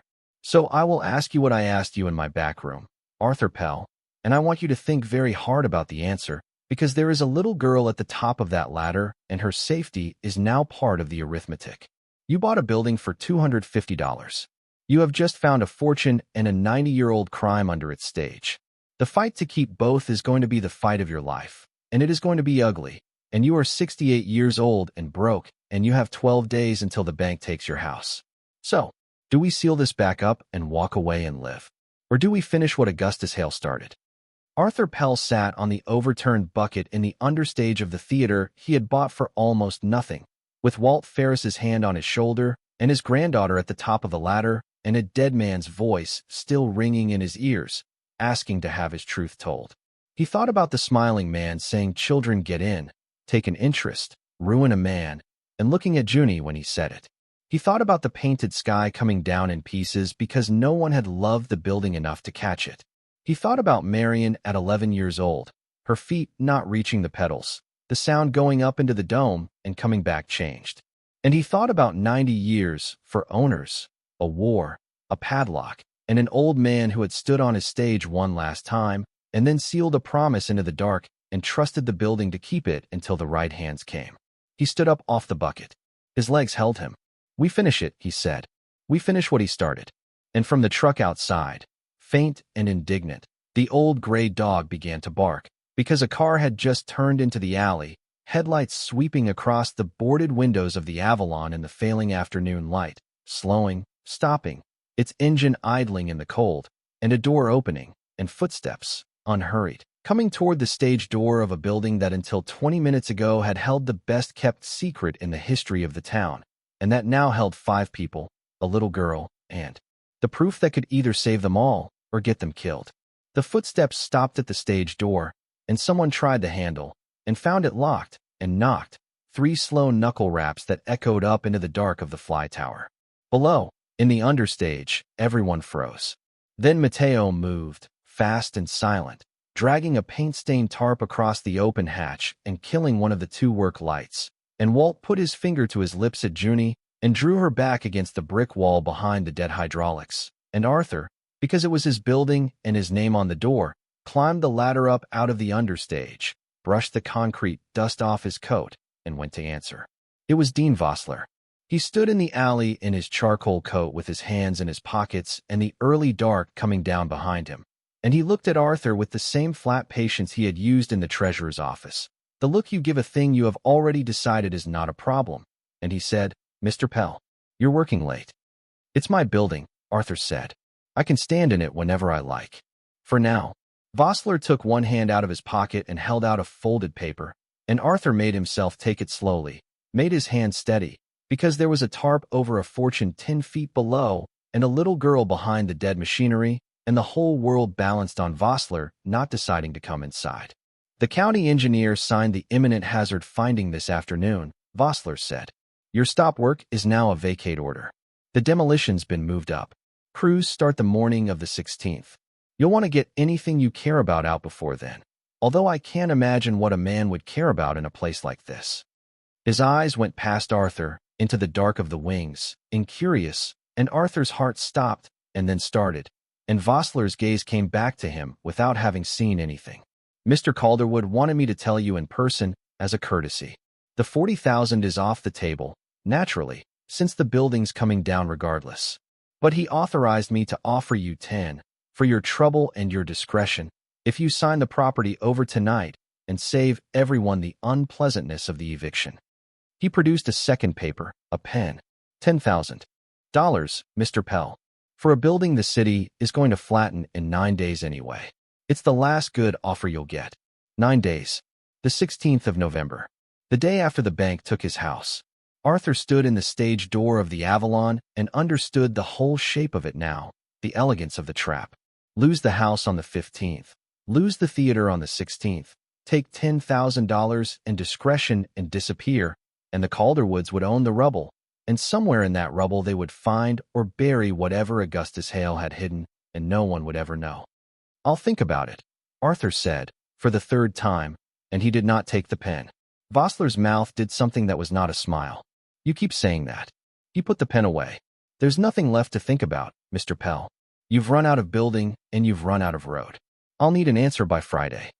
He turned and walked back to the car idling at the mouth of the alley, and he got in, and it pulled away, its headlights sweeping the boarded windows one last time, and Arthur stood in the cold until the sound of it was gone, and then his legs gave a little, and he put his hand on the doorframe of his theater and breathed. He went back down the ladder. They were all where he had left them, in the half-dark, and Dot Pryce read his face before he said a word. "How long?" she said. 9 days. They moved the demolition up. The 16th. He looked around the understage, at the tarp over the hatch, at the gold he could not see but could feel beneath his feet now like a second heartbeat. "He offered me $10,000 to sign it over tonight and keep quiet. He has no idea what's down there. He just wants it gone." He sat down on the overturned bucket. "Which means we have 9 days to do what should take 9 months. We have to prove what's here, prove who it belongs to, and stop a demolition that a powerful man has spent 90 years and a great deal of money arranging, before a wrecking crew turns the whole thing, the gold, the coins, the proof, Augustus Hale's last honest word, into a hole in the ground and a press release about public safety." He looked up at them, at Walt and Mateo and Cole and Dot, at his granddaughter. "I can't do that. Not in 9 days. Not alone." "You're not alone," said, the way she had said it before, and this time it landed differently, because now it was true in a way that had weight. "Mateo, how fast can you photograph everything down there? Every shelf, every case, every box, every page of those ledgers you can get a lens on, time-stamped, backed up to somewhere a Calderwood can't reach?" "Tonight," Mateo said. "Couple hours. I back up everything to the cloud automatic, 3 accounts, the second I shoot it. They could burn this building down tonight, and the pictures would be in 3 states by morning. Then that's first, Dot said. Because a thing that's been photographed and shared can't be made not to have existed. And that's our only armor until the law catches up. Second, she turned to Arthur, and the old keeper of the town's memory became, in front of him, something closer to a general. You need a lawyer who isn't from Halford, because every lawyer in Halford has done business with the Calderwoods, or wants to. There's a woman in the county seat, Nadia Haddad, does property and probate, took on a pipeline company 2 years ago and won, which means she can't be bought and isn't scared. I'll call her tonight. And third, she paused. Third is the hardest, and it's yours to decide, Arthur, because it's the one that can't be taken back. At some point, soon, we stop hiding this and we make it loud. As loud as we can. Because the only thing that stops a man like Garrett Calderwood is daylight, and the more people who know, the safer that little girl is, and the harder it is for any of this to disappear into a courtroom for 10 years. But the day we go loud is the day the fight stops being quiet, and he stops being careful, and it gets dangerous. So, tonight we photograph. Tomorrow I call Nadia. And then you and I are going to talk about a reporter. Mateo photographed the strong room of Augustus Hale for 3 hours that night, methodically, every shelf of gold, every case of coins opened and laid out under the work light, every bond, and as many pages of the Calderwood ledgers as he could turn and shoot without damaging them, while Arthur held the light and Walt held the pages flat with the patience of a man who had handled delicate things his whole life. They took nothing the first night except the carved oak box with Hale's letter and the original deed of gift folded inside it, because Arthur would not leave that in the dark another hour, and one of the steel cases of coins, chosen at random, for the lawyer and the appraiser to see, because a photograph of gold is only a photograph, and at some point someone with credentials was going to have to hold the thing in their hands. They sealed the hatch when they left. They turned the great wheel and let Augustus Hale's counterweight door come down the way it had come down 90 years before, and they covered the cut in the slab with the tarp and a sheet of plywood and a layer of construction debris so that a casual eye would see nothing, and they padlocked the building, and they went home, and Arthur lay awake until the windows went gray, the carved box on the nightstand beside Junie's pencils, and he did not sleep at all. Nadia Haddad drove up from the county seat the next afternoon, and she was 40-some and direct and unimpressed by everything until Arthur unfolded Augustus Hale's deed of gift on her hotel room table, and she read it and went quiet. And then he opened the steel case of coins, and she looked at the standing figures of Liberty sleeping in their felt, and she was quiet for a much longer time. When she finally spoke, she did not talk about how beautiful it was. She talked about how dangerous it was, which was how Arthur knew Dot had chosen well. Let me tell you the shape of the problem, Mr. Pell, because you need to understand it before you do anything else, Nadia said. 3 different parties can claim what's under that stage, and all 3 are going to try. The first is you. You own the building. As a general matter, in this state, things found embedded in or affixed to real property belong to the owner of the property, not to whoever happens to find them, and a sealed vault built into the foundation is about as embedded as a thing can be. That's a strong claim. It's not a sure one, but it's strong, and it's yours. The second party is the state. There are abandoned property statutes, escheat, the whole apparatus the government uses to claim things nobody alive can prove they own. They'll have an opinion. They always do. But Augustus Hale solved that problem for you, 90 years ago, without knowing he was doing it, because he left a signed, dated, witness document saying exactly what he intended this fortune to be and who he intended it for. A thing with documented intent is much harder for the state to call abandoned. That deed of gift is worth more to you than any single bar of gold down there, and not for the reason you think. And the third party, Nadia said, and her voice changed, is the Calderwoods. They will claim it. And here is the thing you have to understand, because it is the cruel center of this. Their claim runs through Roland Calderwood, who legally inherited Augustus Hale's entire estate in 1935. On paper, in the official record, everything Hale owned became Roland's, and then it came down the family to Garrett. So their lawyers will stand up and say that whatever was Hale's is therefore theirs, the gold included, by right of inheritance, and on the surface of the official record, that argument has teeth. She let it sit. Except for one thing. Roland's inheritance was built on forged debts and a forged partnership. Augustus Hale wrote that down and left the proof in those boxes. So the Calderwood claim to this fortune rests entirely on the validity of Roland Calderwood's title to Hale's estate, and the evidence under that stage proves that title was a fraud. Do you see it now? The same documents that condemn them are the documents that destroy their claim to the gold.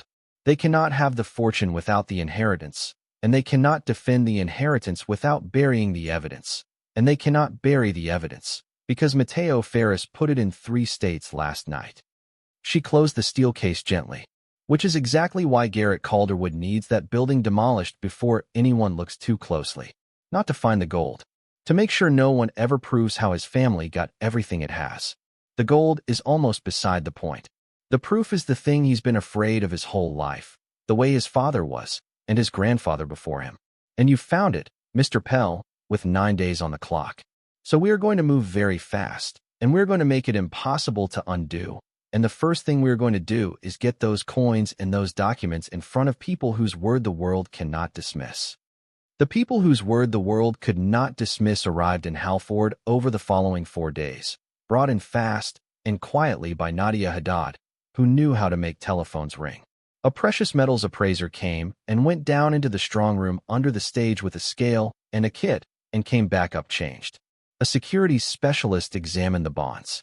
And on the 4th day, a numismatist named Dr. Miriam Stahl, who had spent 30 years cataloging the coin collections of the dead rich for a major auction house in New York and had thought there was nothing left in the country that could surprise her, sat down in Nadia's hotel room and opened the cases one by one, and her hands, Arthur saw, began to tremble the way his own had trembled at the bottom of the shaft, and she said words under her breath that were not meant for anyone, and at one point she set down a small coin in its felt and put both hands over her face and laughed. A short, astonished, helpless laugh, the laugh of a professional confronted with the thing she had spent her career not quite believing existed.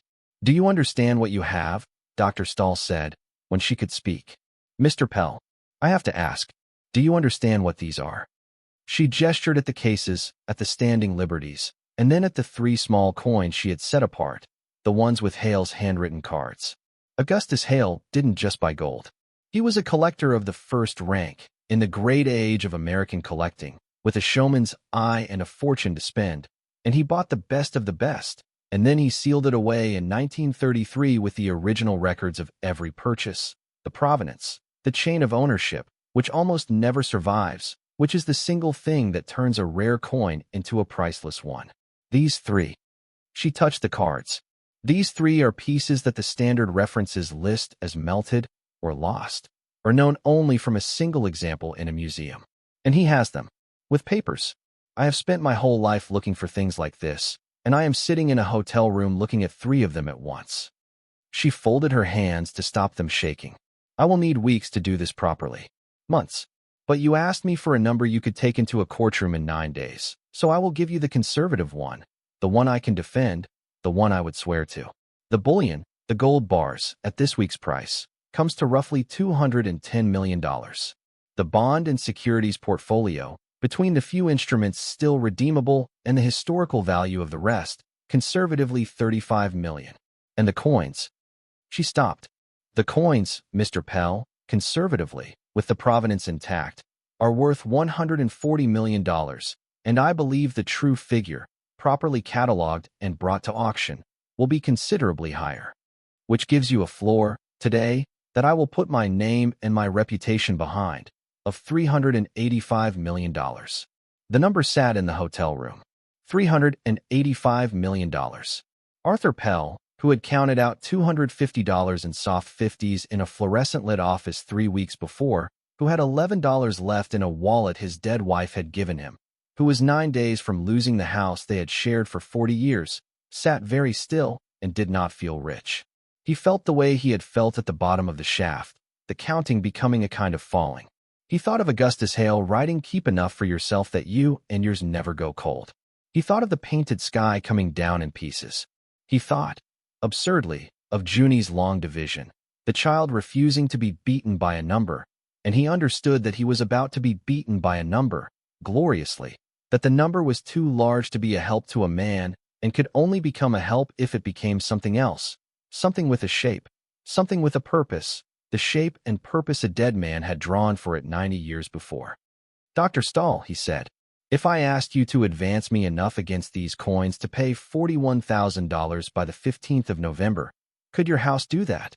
The numismatist looked at him, and something in her face softened, because she had spent her life around inherited fortunes and had perhaps never before been asked, by the owner of one, for $41,000.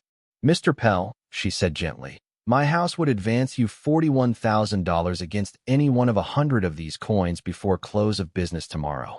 We would consider it the easiest loan we ever made." And Arthur Pell put his hand over his mouth, the way Dr. Stahl had, and he did not laugh, but it was close. Garrett Calderwood found out something was wrong the way powerful men always find out, through the small disturbances in the water that they have spent their lives learning to read. An out-of-county lawyer at the Halford Hotel for 4 days. Strangers with cases. A numismatist's assistant, indiscreet at the hotel bar, mentioning the most extraordinary thing he had ever seen. The water moved, and Garrett Calderwood read it. And on Thursday, the day before Vossler's deadline, he came to Arthur's house himself. He came alone, no Vossler, no charcoal coat, just a man in a sweater on a doorstep in the cold, and that was somehow worse, because the smiling public man was gone, and what stood there was the thing underneath. Junie was at school. Arthur did not invite him in. They stood on the porch. "You found it," Garrett Calderwood said. It was not a question. "I found it." Calderwood looked out at the street, at the modest houses of a modest neighborhood, at the life of a man who had nothing and had just found everything. "My grandfather searched that building for years," he said quietly.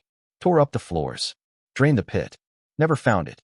My father searched it again before they closed it. It became a kind of sickness in my family, the certainty that the old man had hidden it somewhere and that someday someone would find it and finish us.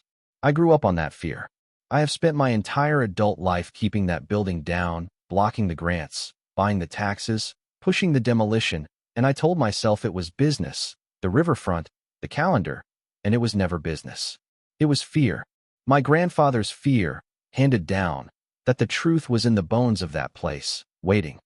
He turned and looked at Arthur, and his eyes were tired in a way that had nothing to do with sleep.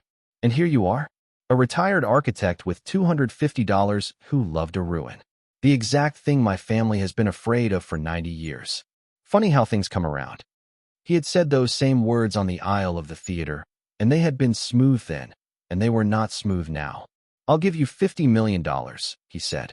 "Cash, clean, no questions, for everything under that stage and your silence about the rest. I have the money. I can have it to you tomorrow. Take it, Mr. Pell. Take $50 million and give your granddaughter a life and let a 90-year-old story stay buried where it can't hurt anyone who's still alive." For a moment, Arthur let himself feel the size of it.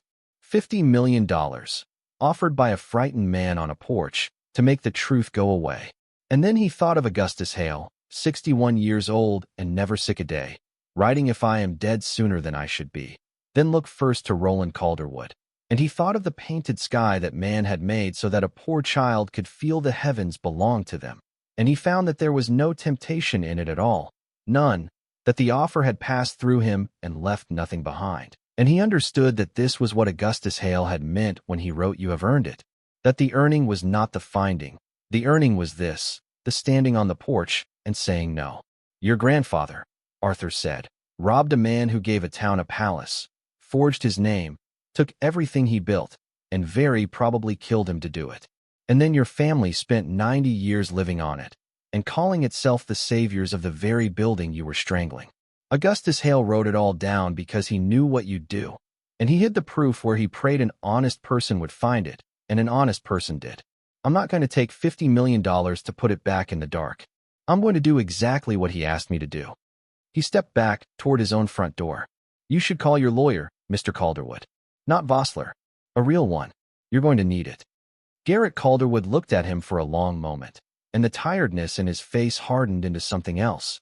And when he spoke again, the quiet was gone, and the old menace was back, undisguised now, naked on a suburban porch. "You have a granddaughter living in a foreclosed house with a man on a fixed income," he said. "Child Services takes an interest in situations like that. Inspectors take an interest in buildings.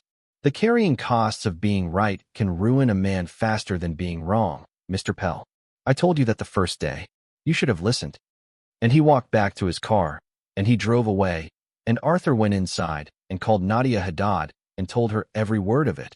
And Nadia said, in a voice gone very cold and very precise, write it down. Every word, right now, while it's fresh, with the time and the date. Because he just threatened a child to a witness. And that, Mr. Pell, is the mistake we have been waiting for him to make. They came for the building that night. Arthur woke at 2 in the morning to his phone buzzing on the nightstand, Mateo's name on the screen, and Mateo's voice tight and low. Mr. Pell, the motion sensors I set in the understage just went off. Somebody's in the building. I'm 3 minutes out. I called it in. You stay home with Junie.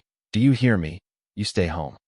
But Arthur was already pulling on his coat, and he stood in the hall and looked at the closed door of the back bedroom where his granddaughter slept.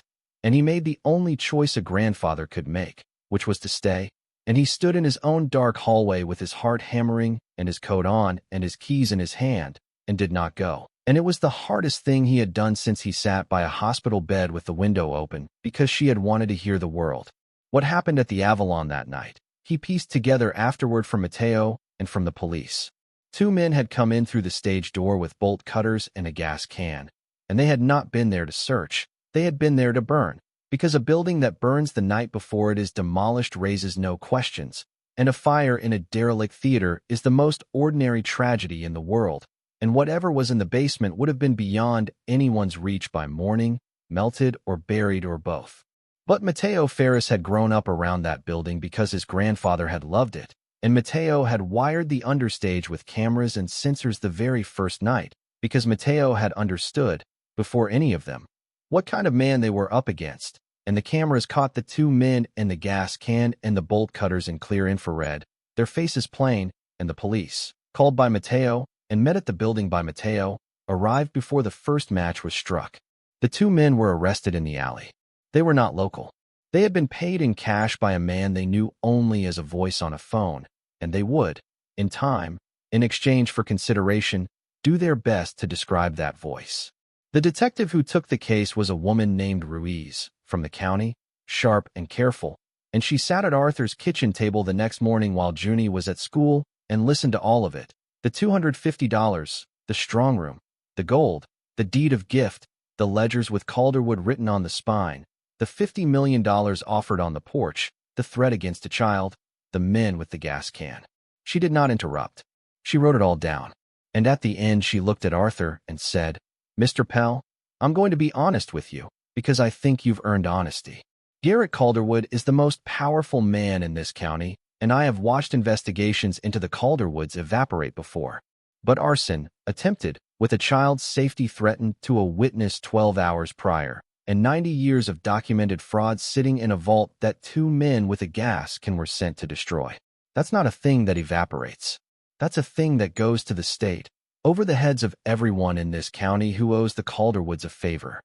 She closed her notebook. Keep that little girl close. We'll have a car on your street. And Mr. Pell, whatever your lawyer's planning, do it loud, and do it soon, because the safest place for you and that child to be right now is famous. Priya Anand was 29, an investigative reporter for the regional paper, and she had made her name 2 years before exposing a county commissioner who took bribes, which meant she had already done the thing that most reporters never do, which is make a powerful local person pay and survive it. Nadia brought her in. They met in the county seat, away from Halford, and Arthur and Dot and Nadia laid it out for her over the better part of a day. The photographs from the strong room, Dr. Stahl's appraisal, Augustus Hale's letter and deed of gift, the Calderwood ledgers, Detective Ruiz's case, the arson, the offer on the porch. Priya Anand listened and verified and made her own calls to Dr. Stahl, to a historian who confirmed Hale's reputation and the suspicious circumstances of his death, to the county recorder for the original probate of 1935, and at the end of a week she had built a thing that could not be knocked down, and she ran it. It ran on a Sunday, front page, above the fold, in print and online at the same hour, with a headline that Arthur read standing at his own kitchen counter with Junie eating cereal beside him. A theater bought for $250, a fortune hidden for 90 years, and the family that buried the truth. Priya had written it the way the best of them write, with the human story first, the widowed architect and the granddaughter and the painted sky coming down in pieces, and then the discovery, and then, carefully, with documents quoted and sources named, the rest. The forged debts, the vanished endowment, the convenient death of a healthy man in 1933, Roland Calderwood's overnight inheritance, the 90 years of a family quietly keeping a building down so that no one would ever find what Augustus Hale had hidden in its bones, the recent stop work, the accelerated demolition, the 2 men with the gas can arrested in the alley, Dr. Stahl's $385 million. And at the center of it, printed in full, Augustus Hale's letter, his own voice across 90 years. I built the Avalon to give that feeling away. Let a child walk in off the street and look up at the painted sky and feel, for 2 hours, that the world is theirs. The story did not stay in Halford. It could not. It was too good and too strange and too true, the kind of story that travels, and by Sunday afternoon it had been picked up across the state, and then beyond it. And there were television trucks on Vesper Street, and a man with a national audience read Augustus Hale's letter aloud on the evening news, and a great many people who had never heard of Halford found themselves moved, on a Sunday, by a 90-year-old promise made by a poor boy who became rich and wanted a mill worker's children to feel the sky was theirs. The demolition scheduled for the 16th did not happen. A building that had been an embarrassment and a liability and a thing to be flattened was, overnight, the most famous structure in the state, the theater with the secret, and no city council would send a wrecking crew to it now. Least of all a council the same front page had just shown to be threaded through with Calderwood influence. The imminent hazard finding was quietly withdrawn, the vacate order rescinded, and the Avalon, condemned and padlocked and slated for the wrecking ball, belonged, every brick of it, to a retired architect who had bought it for $250 because he could not stand to watch it die. Garrett Calderwood held a press conference on Monday, and Arthur watched it on Junie's tablet at the kitchen table, and it was the press conference of a drowning man, all denial and indignation and my family's century of service to this community, with Dean Vossler at his side, looking like a man calculating exits. It convinced no one. The documents were photographed and shared in 3 states and authenticated by a historian and a numismatist of international standing. 2 men sat in the county jail describing a voice on a phone, and the public, once it has decided a powerful person is a liar, is very hard to talk out of it. He went under slowly, over the months that followed. The state attorney general, over the heads of everyone in the county, opened an investigation into the historical fraud and the arson, and once that was public, the thing that always happens to powerful families when the water finally breaks began to happen to the Calderwoods. Others came forward, families who had lost a store or a stretch of farmland to a Calderwood deal that never quite added up, and the lawsuits came, and Calderwood Development, built on a forgery in 1935 and sustained by 90 years of nerve, began to come apart at every seam at once. Garrett Calderwood resigned from the city council before they could remove him. The riverfront project collapsed when its investors, reading the same front page as everyone else, found their calendars suddenly very flexible and their interests suddenly very cool. Dean Vossler was disbarred within the year, for the arson he had arranged and for the witness intimidation Arthur had written down with the time and the date, every word, the night it happened, exactly as Nadia had told him to. Doug Reynolds, the building inspector, came forward of his own accord and told the investigators about the pressure he had been under and asked for nothing, and Arthur, when he heard, thought of the man's apology in the alley and his daughters, and was glad. The 2 men with the gas can describe their voice on a phone, and the voice, in the end, was traced, and the things it had paid for were laid at the feet of the man who had stood on Arthur's porch and offered $50 million to keep a dead man quiet. The legal question of who owned the fortune took longer than 9 days, of course. It took the better part of a year, and Nadia Haddad fought it with the cold precision that had beaten a pipeline company, and in the end it resolved exactly as she had said it would, because Augustus Hale had solved it 90 years before he died. The Calderwood claim, the inheritance argument, fell the moment the court accepted the evidence of Roland's forgery, because a family cannot inherit through a fraud and then claim the fruits of the fraud as their lawful estate. The state's abandoned property claim fell before the deed of gift, the signed and witnessed document of a man who had said precisely what he intended and for whom. And Arthur Pell's claim, as the owner of the building into whose very foundation the strong room had been built, stood. The court found that the fortune beneath the stage of the Avalon Theater belonged to the owner of the Avalon Theater, which was Arthur, and that the intent of Augustus Hale, expressed in the deed of gift, was a thing the law would honor and not ignore, which left it to Arthur to decide what $385 million was for. He had known, really, since the bottom of the shaft. He had known since he read the letter aloud by the light of a borrowed generator. Augustus Hale had told him what it was for, and Arthur was not going to be the second man in 90 years to take what Augustus Hale meant for the town and keep it. He worked it out with Nadia over many weeks, the structure of the thing, and when it was done it was clean, and it was right, and it was, in its way, exactly what a dead showman had drawn 90 years before. The great body of the fortune, the gold and the bonds and the bulk of the coin collection, would fund a permanent trust, a public endowment, to restore the Avalon and to operate it forever as Augustus Hale had wished, so that the building would belong to Halford and its children and never again to any one family's nerve, and so that a working family would never be charged more than a token to walk in off the street and look up at the painted sky. The rarest of the coins, the three that Dr. Stahl had set apart, would go to the museums that had only ever had them in legend, with Augustus Hale's name on them, so that the great age of American collecting would finally know what one showman from a mill town had quietly assembled and saved. And Arthur kept a finder's portion, the portion the law allowed him and the portion Augustus Hale had explicitly blessed. Keep enough for yourself that you and yours never go cold. Enough to pay off the house in full the day the advance against a single coin cleared. Enough to mean that Renata would never again pack a life into boxes in the dark. Enough that Junie's future, whatever she chose to build, was a thing made of possibility instead of fear. He kept enough. He did not keep more than enough. He had watched a fortune ruin a family for 90 years, and he had no intention of letting it ruin his. The house was saved on the 13th of November, 2 days before the bank would have taken it, with an advance of $41,000 against one gold coin struck before his grandfather was born. The bank officer who handled the payoff was the same young man who had restructured the loan during Marian's last year, and he could not quite meet Arthur's eyes, and he said something about how the bank was always glad to work with a valued customer. And Arthur, who understood perfectly well that the bank's parent did not wish to be known as the institution that foreclosed on the man who saved the Avalon, took the satisfaction quietly and let it go. He had a theater to restore. The restoration of the Avalon took the better part of 2 years, and Arthur Pell, retired architect, who had spent 43 years drawing schools and a courthouse and a hospital addition and had never once been given the grand thing he dreamed of, was given the grand thing at last, at 68 going on 70, in the form of the most loved building in the state and a trust with the means to do it right. He drew it himself.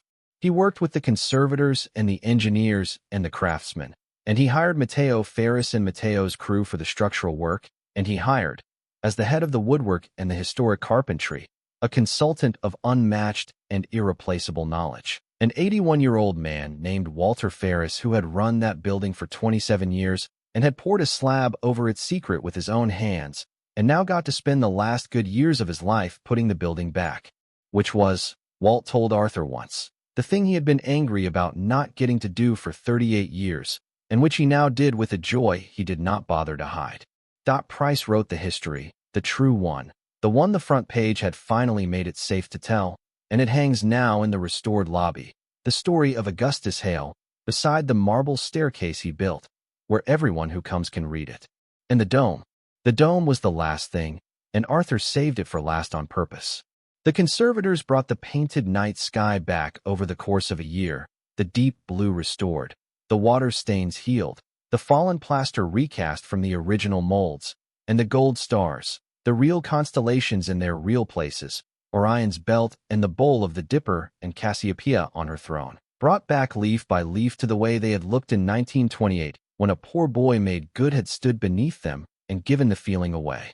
Arthur stood on the floor of the empty house the day they finished it, an old man alone in 2,100 seats reupholstered in deep red, and he looked up at the sky Augustus Hale had made, whole again, and he thought about a great many things, and he did not say any of them aloud, because some things are too large for saying, and his granddaughter had taught him that.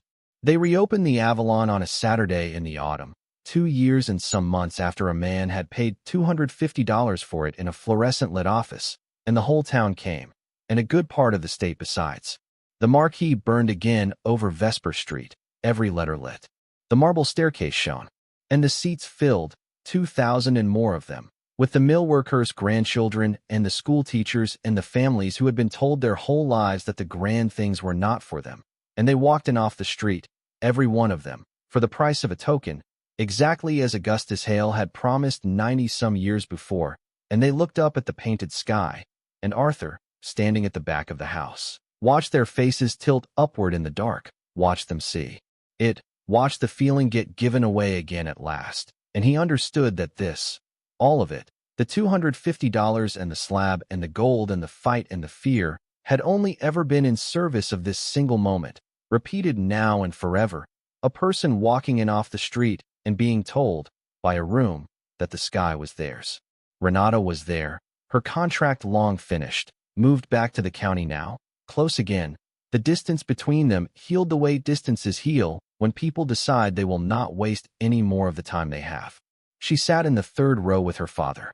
And on the stage, on the great stage where a girl named Marian had once played a recital at 11 years old with her feet not reaching the pedals, where the sound had gone up into the dome and come back changed, there was a piano, a good one, brought in for the night, and the program for the reopening had one item on it before the films and the speeches and the celebration, one item that Arthur had asked for and the trust had granted, and that was a single piece of music played by a child.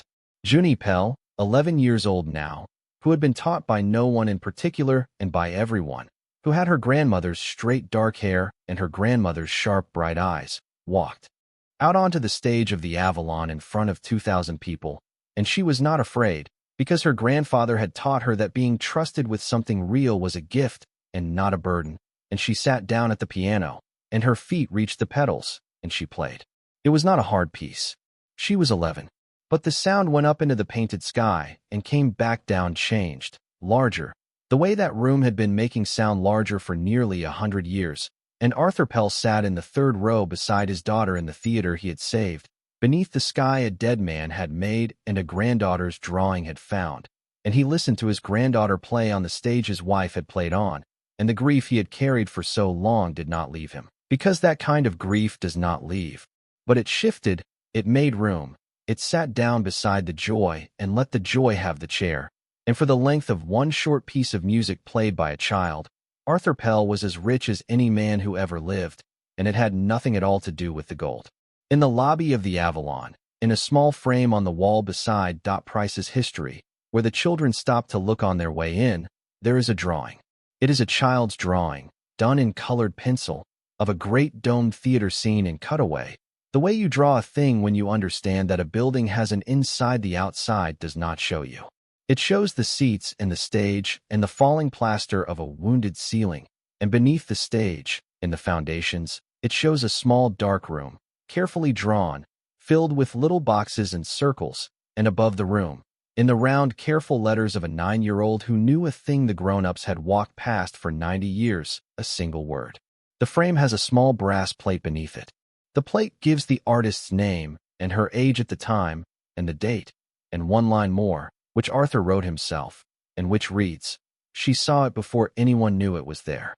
The drawing hangs at the height of a child's eyes, on purpose, so that the mill workers' grandchildren, walking in off the street for the price of a token to look up at a sky that belongs to them, will pass it on their way, and some of them will stop, and they will read the word a child wrote, and they will look at the little dark room in the foundations, and they will wonder, the way children do, what else in the world is waiting, patient in the dark, for someone who knows how to look.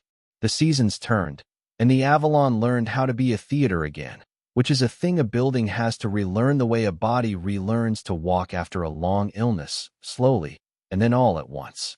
The first season was modest by the standards of the houses Augustus Hale had once owned in 6 cities, old films on Friday nights, and a community chorus and a touring company that came through in the spring and could not believe the room they had been given to play in. But the seats filled. That was the thing Arthur had not let himself expect. and it undid him a little, those first months, to stand at the back of the house and watch them fill, week after week, with people who had been told their whole lives, in 100 small ways, that the grand rooms were for other people. They came for a token, because the trust that Augustus Hale's fortune had built made certain they could, and they brought their children, and the children did what children do in that room, which is forget to watch the screen and tip their heads back instead to look at the ceiling. Arthur watched the children look up. Every time, it was enough. And the town came back, or began to, in the slow way that towns do when they are finally given a reason. A theater that fills 2,000 seats a week needs a place to eat before the show, and a place to park afterward, and a reason to stand on a sidewalk in the dark, and Vesper Street, which had been boarded and gray the afternoon Arthur first looked at the Avalon through a chain-link fence, learned over a few years to keep its lights on. A diner opened across from the marquee, the kind with red booths and a coffee maker that hissed its first batch before dawn. Then a bookshop took one of the papered-over storefronts on Garrett Street. And then came the slow, unglamorous return of the small businesses a downtown is actually made of. None of it was a miracle, and Arthur, who distrusted the word, never used it. It was only what happens when a place stops being ashamed of itself, and a building it had been about to flatten turns out to be the proudest thing it owns. The front room of Arthur's house had gone quiet a year and a half before Marian died, when the illness took her hands, and then her words, and for a long time afterward, he had not been able to walk past the piano in it without a particular weight settling onto his chest. He could walk past it now. Some of that was only time, which does what it does whether you give it leave or not. More of it was the thing the trust funded in the second year, at Arthur's asking and Nadia Haddad's drafting. A music program in the rebuilt rehearsal rooms beneath the stage, free to any child in Halford who wanted it, with a half-dozen donated uprights and a wall of second-hand instruments and a name over the door that Arthur chose and then had to step outside while the sign painter finished it. The Marian Pell music room. He had married a woman who taught half the town to play in a front room that smelled of lemon oil, and now the other half could learn beneath a painted sky. And on the afternoons the lessons ran, the understage of the Avalon, where two men had once come with a gas can in the dark, filled instead with the sound of children getting a scale wrong and then, with enough patience, getting it right. Arthur would stand at the bottom of the stairs sometimes and listen, and think that Marian would have known exactly what to do with a child afraid of the hard part, which was to sit beside them and say, again, but slower, and that somewhere in the building she was, perhaps, still saying it. The law took its full time with Garrett Calderwood, the way it does when it finally decides to take a powerful man seriously. And in the end it took all of him. The arson he had paid for, traced through a voice on a phone, and two men in a county jail who had decided their own futures mattered more than a stranger's, became a conviction, conspiracy and attempted arson, and the witness intimidation Arthur had written down at his own kitchen table the night it happened, with the time and the date, every word. Garrett went to prison, not for the 90 years of family fraud, which the law could not easily reach across so much time, but for what he himself had done in the 9 days he spent trying to bury it. It was, Nadia said, a kind of justice with its own grim symmetry, a man undone not by his grandfather's crime, but by his own panic to protect it. The historical fraud the Attorney General could not prosecute, and yet a thing does not have to be prosecuted to be true. The investigation entered Augustus Hale's evidence into the public record, the ledger and the forgery and the convenient death of a healthy man in 1933, and a historian at the State University spent a year with all of it and the published account became the account, and the county, quietly, with no Calderwood left on any board to object, corrected its record on Augustus Hale. They could not undo 90 years. They could write the truth down where the lie had stood, and they did. The families who had come forward, the ones who had lost a store or a stretch of land to a Calderwood deal that never quite added up, got their day and, most of them, their restitution, paid out of an empire coming apart, and the man whose father had lost the hardware store stood up in a courtroom and said he had long ago stopped believing this kind of thing ever got put right, and that he had been wrong. Arthur, in the back, thought that this, a man saying he had been wrong to stop believing, might be the truest measure of what Augustus Hale's gold had finally bought. Dr. Miriam Stahl took 2 years to catalog the coin collection properly, and the true figure, when she had it, was higher than the floor she had sworn to in a hotel room with the clock running. Because provenance is everything, and Augustus Hale had kept the provenance of every piece in his own hand. The three rarest, the ones the standard references had listed as melted or lost, went to the museums that had only ever had them in legend, and they sit now under glass with Hale's name beside them and a line about the Milltown showman who bought the best of his age and kept it safe through a crash and a war and 90 years of dark.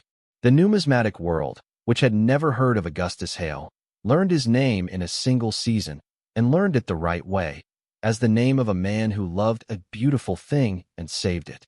Dr. Stahl, who had spent her career opening the collections of the dead rich, told a reporter that this was the only fortune she had ever envied.